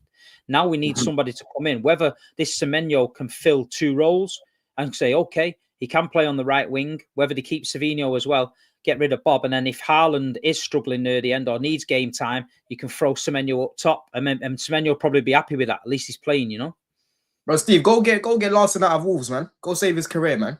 He'll be happy to just come in and I just play. I spoke about that the other day. I said exactly the same what you said to me, mate. That Larson at Wolves, when he'd probably be an half decent signing for us as long as we told him that you're not going to be number one striker, but we're just going to need you when we need you. Carabao Cup, FA Cup, do you think he'll complain? Oh, he's about to go to Championship. His wages will drop. He ain't going to complain. He'll come quickly, bro. Mubsy says red must be kryptonite for City fans. Why is Santa wearing blue? He's red like Manchester. Also, big up the panel and enjoy the atmosphere. No red in my house, mate. Massum says, I get the United fans' meltdown over Semenyo transfer, but why is Arsenal fans losing their marbles over a potential City signing? Calm down. It's Christmas. Is that what's going on online? I don't know. Mubsy adds, let Semenyo sit on the bench at City while United sign Morgan Rogers. Listen, if Morgan Rogers, the only way United are signing Morgan Rogers if he gets absolutely off his tits at Christmas, off his barnet, and someone puts a piece of paper in front of him and pretends it's an autograph and he signs it. That's the only fucking way that's happening. The only way. It's a FIFA job. That's the only way they can assign him. Yeah, Saeed, that's what your great club has come to. Saeed, you're gonna have that.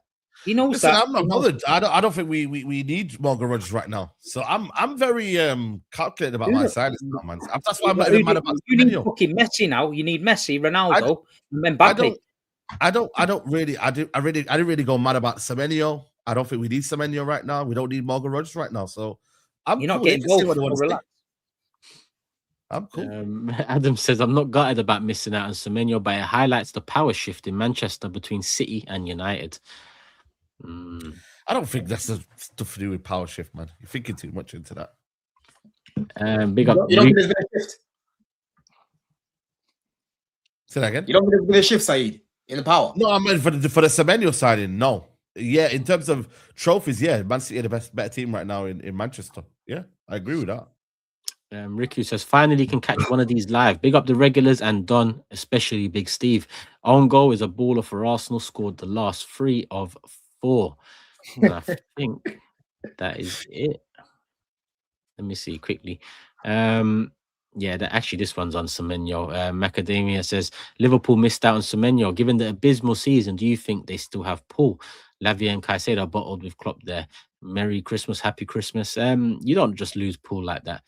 So yeah, they've still got their Paul. But that's it on Semenyo and Manchester City, I believe. Let's keep it moving to predictions. Saeed, Forest City. Oh man, Forest have been poor lately. They did beat Tottenham 3-0, but it's a gimme, man. Yeah. I'm gonna say 3-1 City. 3-1. I'm going 2-2. Steve. 2-0 City. Matisse has gone 3-1 City. Don. I was literally just about to say that. 3-1 City. 3-1. Grizz has gone 2-0 City. TOBS. 2-1 Man City. 2-1. All right, cool. 2 matches left. Good matches. One Friday night Boxing Day and one Monday night. Is it Monday night? Crystal Palace Tottenham? I believe so. Sunday afternoon. Yeah, that wraps up the weekend. Let's just go with it. Let's just go with it. Man United, Newcastle. Yeah, big game, man. They've got our number lately, man. I can't lie to you. Injury crisis at the minute. Can't lie, Bruno's out for a while. I don't know what sort of team we're going to play out there. But we've got to win. Bruno's been confirmed to be out for a while. Well, he did. I've not read his. I've not seen his press conference, but he said that he's going to be out for a bit, man. Didn't state how long, but the rumors are it's a month. But you know how Bruno is, isn't it? This guy's a machine, bro. He could be back next week. Do you know what I mean? So he's just that sort of guy. But yeah, we've got a lot of players out, man. So some players are gonna have to fill in. I don't really want to see Lisandro Martinez playing that double pivot. I know it worked against Villa, but I think Villa let us have the ball. Do you know what I mean? So I just think, it's going to be tough, man. Newcastle, they have got a poor record away from home. and they do give away like goals. They're not as like convincing as what people say. You know what I mean? I know at home they're very good, but lately they have been bottling a few results and that. So that's going to give me a little bit of hope that they're not as convincing. But at the same time, can we take advantage of that, man? And I don't think we will. That's the problem, man. So yeah, man, I can't lie. We need to get results, man, because the gap is gapping right now. You know what I mean? Chelsea, if they win, they'll be 6 points clear of us. Liverpool have got 2 fixtures that they would see as very winnable. So all of a sudden, you know, you're looking at everyone thinking, right, we're good here. It's not too bad. And then next, you know, the gap is going a lot. So yeah, man, we have to get a result. I don't think it will be a win, but yeah, man, I think right now, if you said it was a draw, I don't think that would be. I think. How are you going to get that result, Saeed? How are you going to get it? I'm gonna lie to you. Man, have to step up, man. Cunha's got to step up. I think Sesko. I need more from Sesko, man. I'm not gonna lie to you. You know what I mean? I need to see him put in a good performance, like rattle some defenders, man. You know what I mean? I don't think he's had that game where he's been unplayable.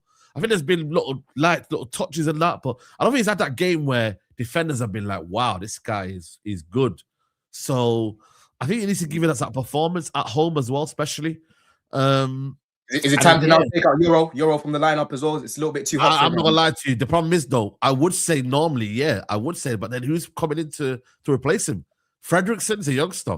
You haven't got anyone else. Dillett and Maguire's still out. So we're gonna have to again play Euro for his bad form. And against Walter Madder, Murphy, Barnes, it's gonna be a problem, man. In them wide spaces. I can almost envisage what's gonna happen. Gordon and Barnes in them key areas, yeah, where there's a lot of space. They're gonna exploit Lenny Euro. I could just see it right now. So it's gonna be. Your record at home has been poor in it this season, bro. It's been bad. Yeah, we haven't won at home, I think, since Brighton game, which was in October. It's Damn, bad, man. It's bad, but they're not great away from home. So I just don't know, man. It's difficult, man. I really, really can't predict anything right now. I just hope that we just don't lose, man, because that would be a very, very big blow. You just need to hope that Cameroon get knocked out quickly, bruv. Yeah. Well, yeah, exactly. But then again, I think, is it TOBS, if I'm wrong, like third best team can still qualify, so it can still go through. So, yeah. Gabon, Ivory Coast, and Cameroon. So if, say, for example, Cameroon were third best, still can go through. Yeah, so man. When did the AFCON finish? Is it January? Yeah. January. It finishes on the 18th of January. Damn. Yeah. That's a lot of games they're gonna miss, Saeed, you know. A lot of games, man. And really and truly, we need to get into the market. You know what I mean? I think I need midfielders. I need midfielders in the market. I don't know who's out there available. We need some bodies, man. Semenyo, well, like I said to you, I'm not bothered because I feel like right now to spend 65 million on an attacker, I think would be very, very, I don't know, man. I don't think that would be the right kind of thing to do when you look at what we need really in that team. So, yeah, man. But Newcastle, tough team. They've beaten us last couple of times now. I think they've got a good record against us. I'm worried about the midfield. Tonali, Gramerich, and it's going to be physical. Oh, that's going to be walking. That's what I'm saying, bro. That's what I'm saying, man. So I can't lie. I'm worried, man. But listen, we got to get something for the game. So we'll see. Couple super chats in. One from H saying, Saeed, if the Simmons challenge was on a United player, you would have cried, but different energy for Van Dijk. Agendas, obviously one coming over from the last show. And he adds, talk on Benjamin Tesco, Saeed. You have energy for other strikers who have scored more than him. I have spoken about Sesko, and I want more. Say no more. All right, cool. I believe. Oh, no, this one came in earlier. I had to watch Ugarte play ball versus Villa. Now I have to listen to Don Garte talk. This is not fair. And that's a new one. Man said Don Garte. Hey, respect me, man. Please, respect me, please, bro. Come on, and listen, people. Quick one. Daniel, a valued member of the community. He helped us along with EAFC a year back now. So he's official. He says, I have a very good friend of mine selling reliable and fair value tickets. Follow and message on Instagram, fanpass.direct. Trustworthy and legitimate. If Daniel says it's legit, I say it's legit, people. And there's a lot of people that do message and ask about tickets. So, you know, this is a way that I can vouch for, just knowing Daniel through the community and the membership and stuff. So if you need a ticket, I guess this is the place to go, people. So Fanpass.direct is the Instagram. Let's move. Predictions. Saeed, United, Newcastle. I'm gonna go 2-2. Okay. I'm gonna go 3-1 Newcastle. Steve. Same. 3-1 Newcastle. Matisse has gone 2-2 as well. Don. I was literally about to say 3-1 Newcastle as well. 3-1. Yep. Chris has gone 1-1 Tobes. I'm gonna go 2-1 Newcastle. 2-1. Yes. Cool. All right, cool. That's all in. Like, hype, subscribe, people. Have we touched 1,000 likes? Well, to be honest, we should have. If we haven't, embarrassing. Let's get to 2,000. Tobes, Palace away.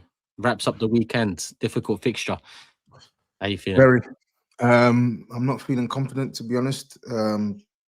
But we have to win. We have to win. We spoke about it on the mob. We have a very, very tough February. We have a couple of fixtures in the next couple of weeks that we should be looking to win. This, in normal circumstances, I would say, you know what, it's a tough game. Can't begrudge the team if they were to leave with a point or whatnot. But the way we're playing, the points we're dropping, and the gap that's forming between us and the teams chasing top four, it's going to get bigger and bigger if we continue to just let these games go past us. So for me, we have to be looking to get 3 points in this game. I'm not even saying that to disrespect Crystal Palace. Not saying that we're going to win, but I'm saying we need to be going there with the intention to win, and with the mindset that a draw isn't even good enough, because we've been dropping too many points. We dropped way too many points. We're on 22 points, bro. We're on 1 point less than we were at this stage last year. That is not good. It's not good. I don't even want to know how many points we're behind Aston Villa. I think we're like 7 points behind Chelsea, 7 points behind Liverpool. 6 points, 5 points behind Man United. This is not good. So we need to start picking up points, and we need to start picking up points fast. Crystal Palace, they've had to play a lot of football, so have we, but we've had a week's rest.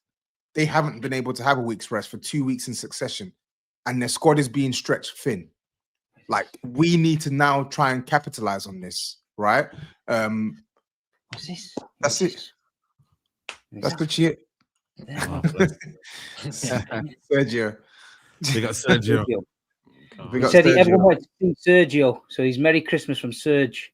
Come on, we got Sergio Sergio. Aguero, the baby greyhound. Oh, Yeah. Yeah. We got He's a big Sergio. boy. Active. Big lad. well, that's Serge, you know. Big up, Big up Serge. Serge, man. Now, I'm not gonna lie to you. Tobes is getting a bit concerning, man. The gap's getting a little bit big. You need to start picking up points, Yeah. man. Facts. I think, yeah, man. I think you're close to the bottom than you are to maybe the top, man, which is crazy. Because I think Fulham have even climbed up to Yeah, well, get to the- bro, we're 14th. yeah, I know. That's dark. That's dark, Tobes. Fulham, Yeah, Fulham are above you, bro. Fulham. 14th in the I league. know. Fulham are above us. Brentford are above us. We need to start winning. We need to start Yeah. winning games, bro. Yeah, they don't like to get a sack him. That's the thing, though. I They're mean, this not- game could change it, but then again, we keep saying that every week, man. But I don't think it will. And I think I tweeted something yesterday. I think I'm resigned to him being kept in the job now. Like, he's not going anywhere, even though I think he's performed so badly that his job should have been taken away from him. But they're not going to sack him. They're going to give him time. So all I pray and hope and ask for is that Thomas Frank shows us the manager that we thought we would inherit when he got the job this summer. And I just got to pray and hope that the club really back him in the window in January. Like, yeah, central midfielder, left sided defender, left winger. Those are 3 critical positions for Tottenham. You have to get at least 2 out of 3. It will be a monumental failure if we finish the window and not one of those areas are addressed. And I'm not just talking about signing some squaddies or fillers. No, you have to go out and sign players with the intention for those players to become starters. If you're going to sign a left-sided, But do you think, Steve, to link it, do you think Semenyo has a knock-on effect on Savio? 100% it does. Well, yeah, I feel like if Tottenham come back in now with that option, I think, and if they're offering 70 million, it's no brainer for me. It's a no-brainer. 70 million for Savio, bro. That's what it was. That's what we look for. That's crazy. It's a crazy overpay. It's a crazy overpay. I don't agree with that price. I think that price is massively inflated. But we're at a point now where it's literally desperation for Tottenham. Like, we have to sign players who we believe can be an immediate impact for us now, and can also be a player that we can hang our hat on in the years to come. My preference would be to go and sign a more lethal goal-scoring winger to Savio. That's my preference. Yeah. If the club go for Savio, I'll take Savio as well, because even though he was, you can He's say a squad all player, you man. want. He's a squad player, bro. He's not clinical. He's not clinical, man. That Bro, guy is similar to Garnacho in front of goal, bro. He misses. I think chances, maybe because bro. you know what it is, yeah, no respect, but if he's at Tottenham, at City there's big expectations in it. Like, I think at Tottenham, if he can maybe, rise up for them. Do they need to be taking that gamble, though, Saeed? Though? Do they need to be taking that gamble? I wouldn't personally. I wouldn't. But then again, You know I'm what? looking You at know it. what it is? Do you know what it is with Savio? I think Pep demands a hell of a lot out of his players. Yeah. And I feel if they get a manager that just says to him, you know what, go and express yourself, like he was on loan at Girona. Yeah, great. I He agree. was putting in left, he was going right, he was crossing when he wanted, he was shooting when he wanted. City fans are screaming sometimes for him for shoot. But I honestly think Pep has a lot to do with that, where he doesn't want him to shoot from far out and keep rolling the ball, keep moving it, keep progressing it. And I feel like he's playing with a bit of a lead on him. And I feel like if he went somewhere else, new start, and you just let him play, let him express himself, I feel like you might get a little bit better out of him, you know? I think what you'll get out of him is creativity, Tobes. Like, you're missing a lot of creativity in your team. I think you'll get that because he's good at facilitating, right? But in terms of, like, if you're asking for goals, like, from him directly, bro, finishing, I don't. Oh yeah, that's the gamble, right? That's the problem. And this is what I was saying at the start. Like, if I had it my way, the player that I would have liked at Spurs is going to Man City. Semenyo, he's going to Man City. That's a player that I would have liked. That would have been so ideal for Tottenham, man. Said it in the summer. He's a player that I would have taken. Indai is another one, even though he's not like a bagsman per se, but he's a bit more. I think he's been more consistent. But my point is this: we need to sign a player who's actually got distinct, clear level of quality, and irrespective of his up and down start, Savio can actually play. Like, I think if you get him a run of games. Get him a run of games in a team, like you said with Steve, where you can simplify his instructions. I think he can do well for Tottenham. So if that's who they're going to commit money on, you better make sure this is the right decision.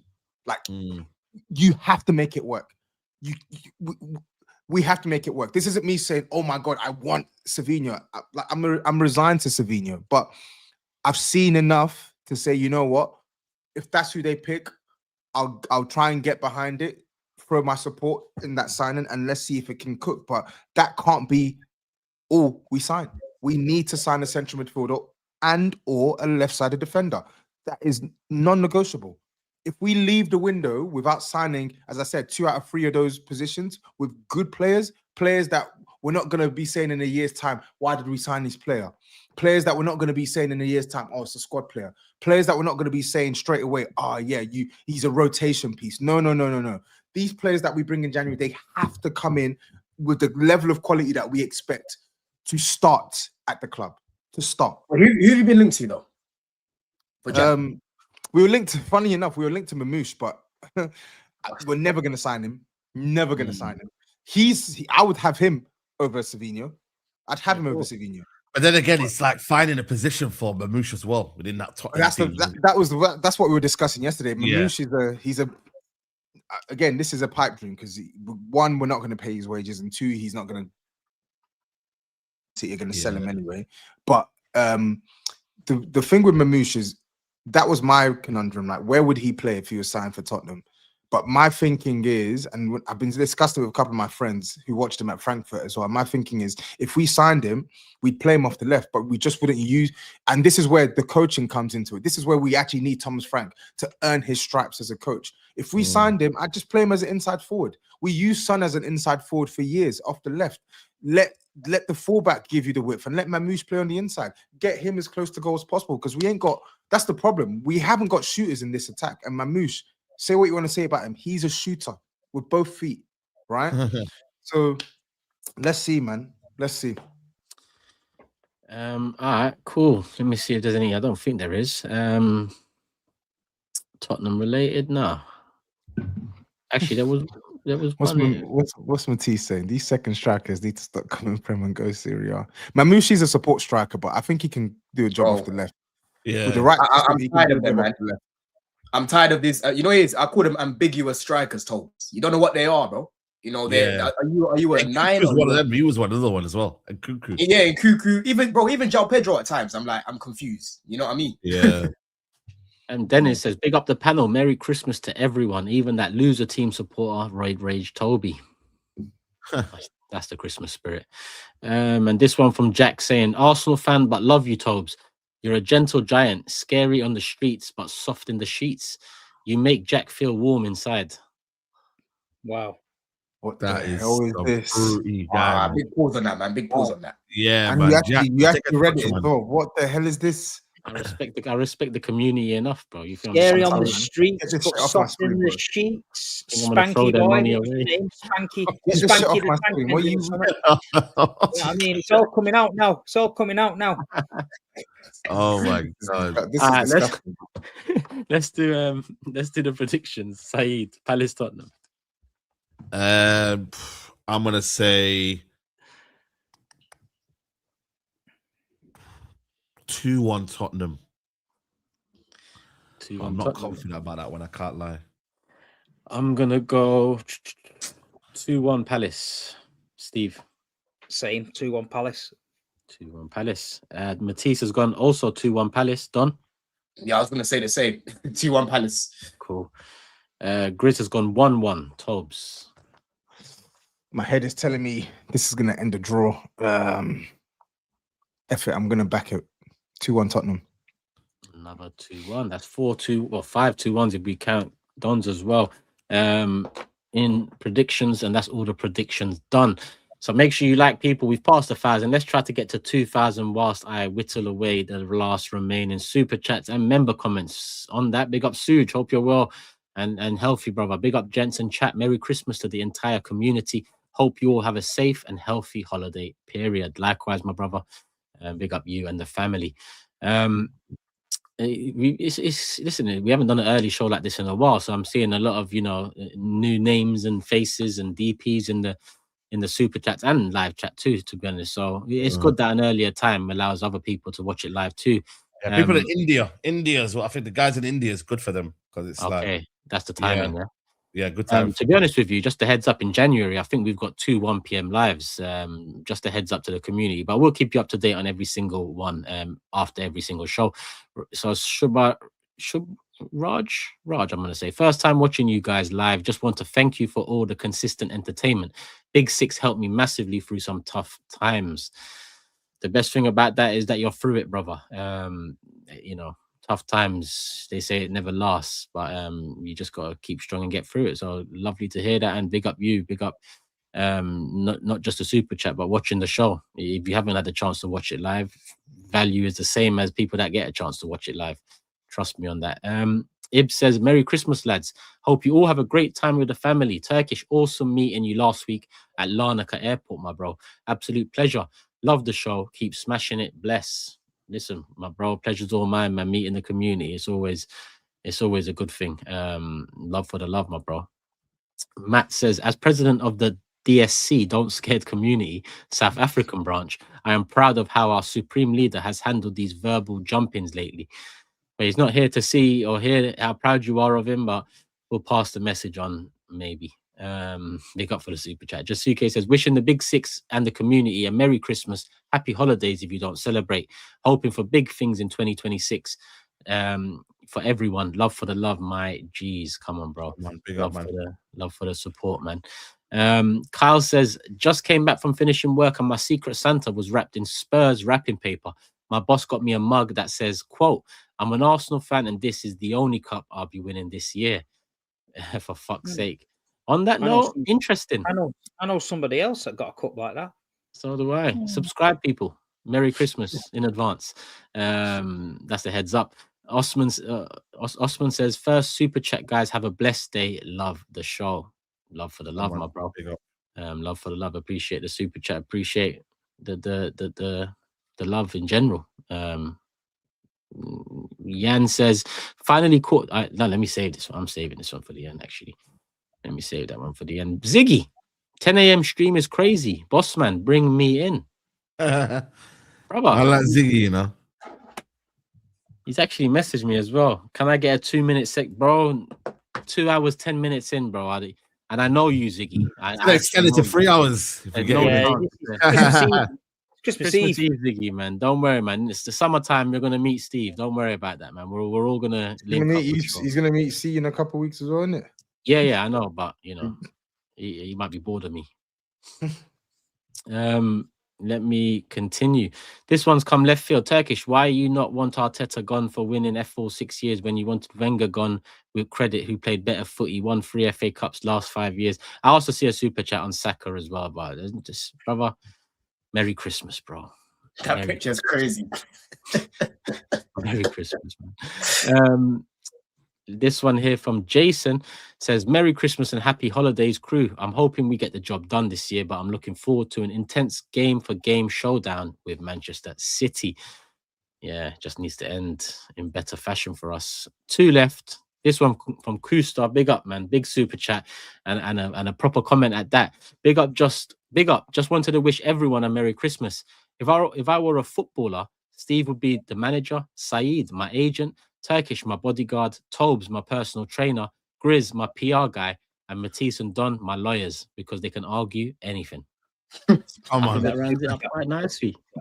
That's a good super chat, Kusta. And listen, you're a regular in the building, so love for all of the support over the months, years, all of that, man. So appreciate that. Appreciate the super chat. And last but definitely not least, from Yan, another valued member of the community. He says, finally caught you guys live. Just got home from the hospital after my wonderful wife gave birth to our first baby. Wow. Come on. Congratulations, my brother. To you, the missus, the family. It's a big one, man. A beautiful boy, William. Everyone is healthy, thank God. Wishing you happy holidays. Love for the love. Brother, you don't know what's just happened to you, brother. Like, you don't know. And yeah. Just let us keep us updated with the journey, bro, because you're always in the comments, always in the live chat. But yeah, it's a special time of life now. As a father, I can tell you that for sure. So congrats, big up the missus, look after her, look after the little one, and many blessings moving forward, my brother. So what's that? Christmas Eve, baby, mad. Make sure you separate out birthday and Christmas. You know, don't try and double it up and try and just give little man one thing. It's birthday and Christmas. You gotta make it make sense. But big up Yan and Ryan at the buzzer. Big up the big six and Don. Good show as usual. Locked in here at work. Still the best show on YouTube, and you guys have come far. Merry Christmas to you and all your families, and rest in peace to the ones who aren't here. Hey, big up Ryan, man. That's Rom's brother, innit? Yeah, Rom's brother. Yeah, I know Roms was crashing out yesterday because he was voice noting me about the whole Semenyo thing. Apparently, it was Slot that said like, "Nah, I'm not trying to go through it." Yeah. Apparently, it's Slot in it. So, big up Ryan, man. And by the way, we haven't let GRIZZ get away with it because did he not say hey Semenyo, guys? We just let him off tonight. Let it happen. We're gonna get him. Don't worry. Let it happen. No, but that's why he's ran off today. I know. I'm clocking on to things, guys, man. But let it happen for another day. We'll leave it for another day, guys. We'll leave it for another day. We'll get that screenshot, put it in an intro. So yeah. We catch up with intros for GRIZZ anyway. But big up Ryan, man. Another valued member. Listen, you're all valued members, people, whether you're just hitting the like button and watching after the fact, whether you're here live in the live chat, super chats, members, all of that. It's been a great year for us, and hopefully we continue delivering for the community. Ziggy, you shouldn't be drinking this early because the amount you're spending on super chats right now, I feel like you're at the beers and it's 11 a.m. over there, bro. So, I'm gonna link up with you in January. I'm gonna call you after the show. This guy is ridiculous, man. Honestly. Yeah. You know already. He spent £15, bro. I know he wouldn't spend £15 on a normal day. So yeah, big up Ziggy, big up the community. Love for the love, people. Don, thank you for filling in as always. Steve, SAEED, Tobes. Can I just say a special Christmas message, please? Yeah. Oh my God. This is a special Christmas message to the Arsenal fans out there. Oh my God. I know that we have this love-hate relationship, but it's Christmas. Put me on. I know we have this love-hate relationship, yeah, but it's Christmas time, yeah. Don't worry about Turkey. Don't worry about Doku, yeah. Don't worry about Erling Haaland. Don't worry about the fact that you've been top of the league for the last 4 years and you've won now. All I'm going to say is the shark is coming. Merry Christmas, you filthy animals. The shark is real. Let's bury them this Shark season. is real, Come on, man. Merry Christmas, people. Love for the love. All right, peace.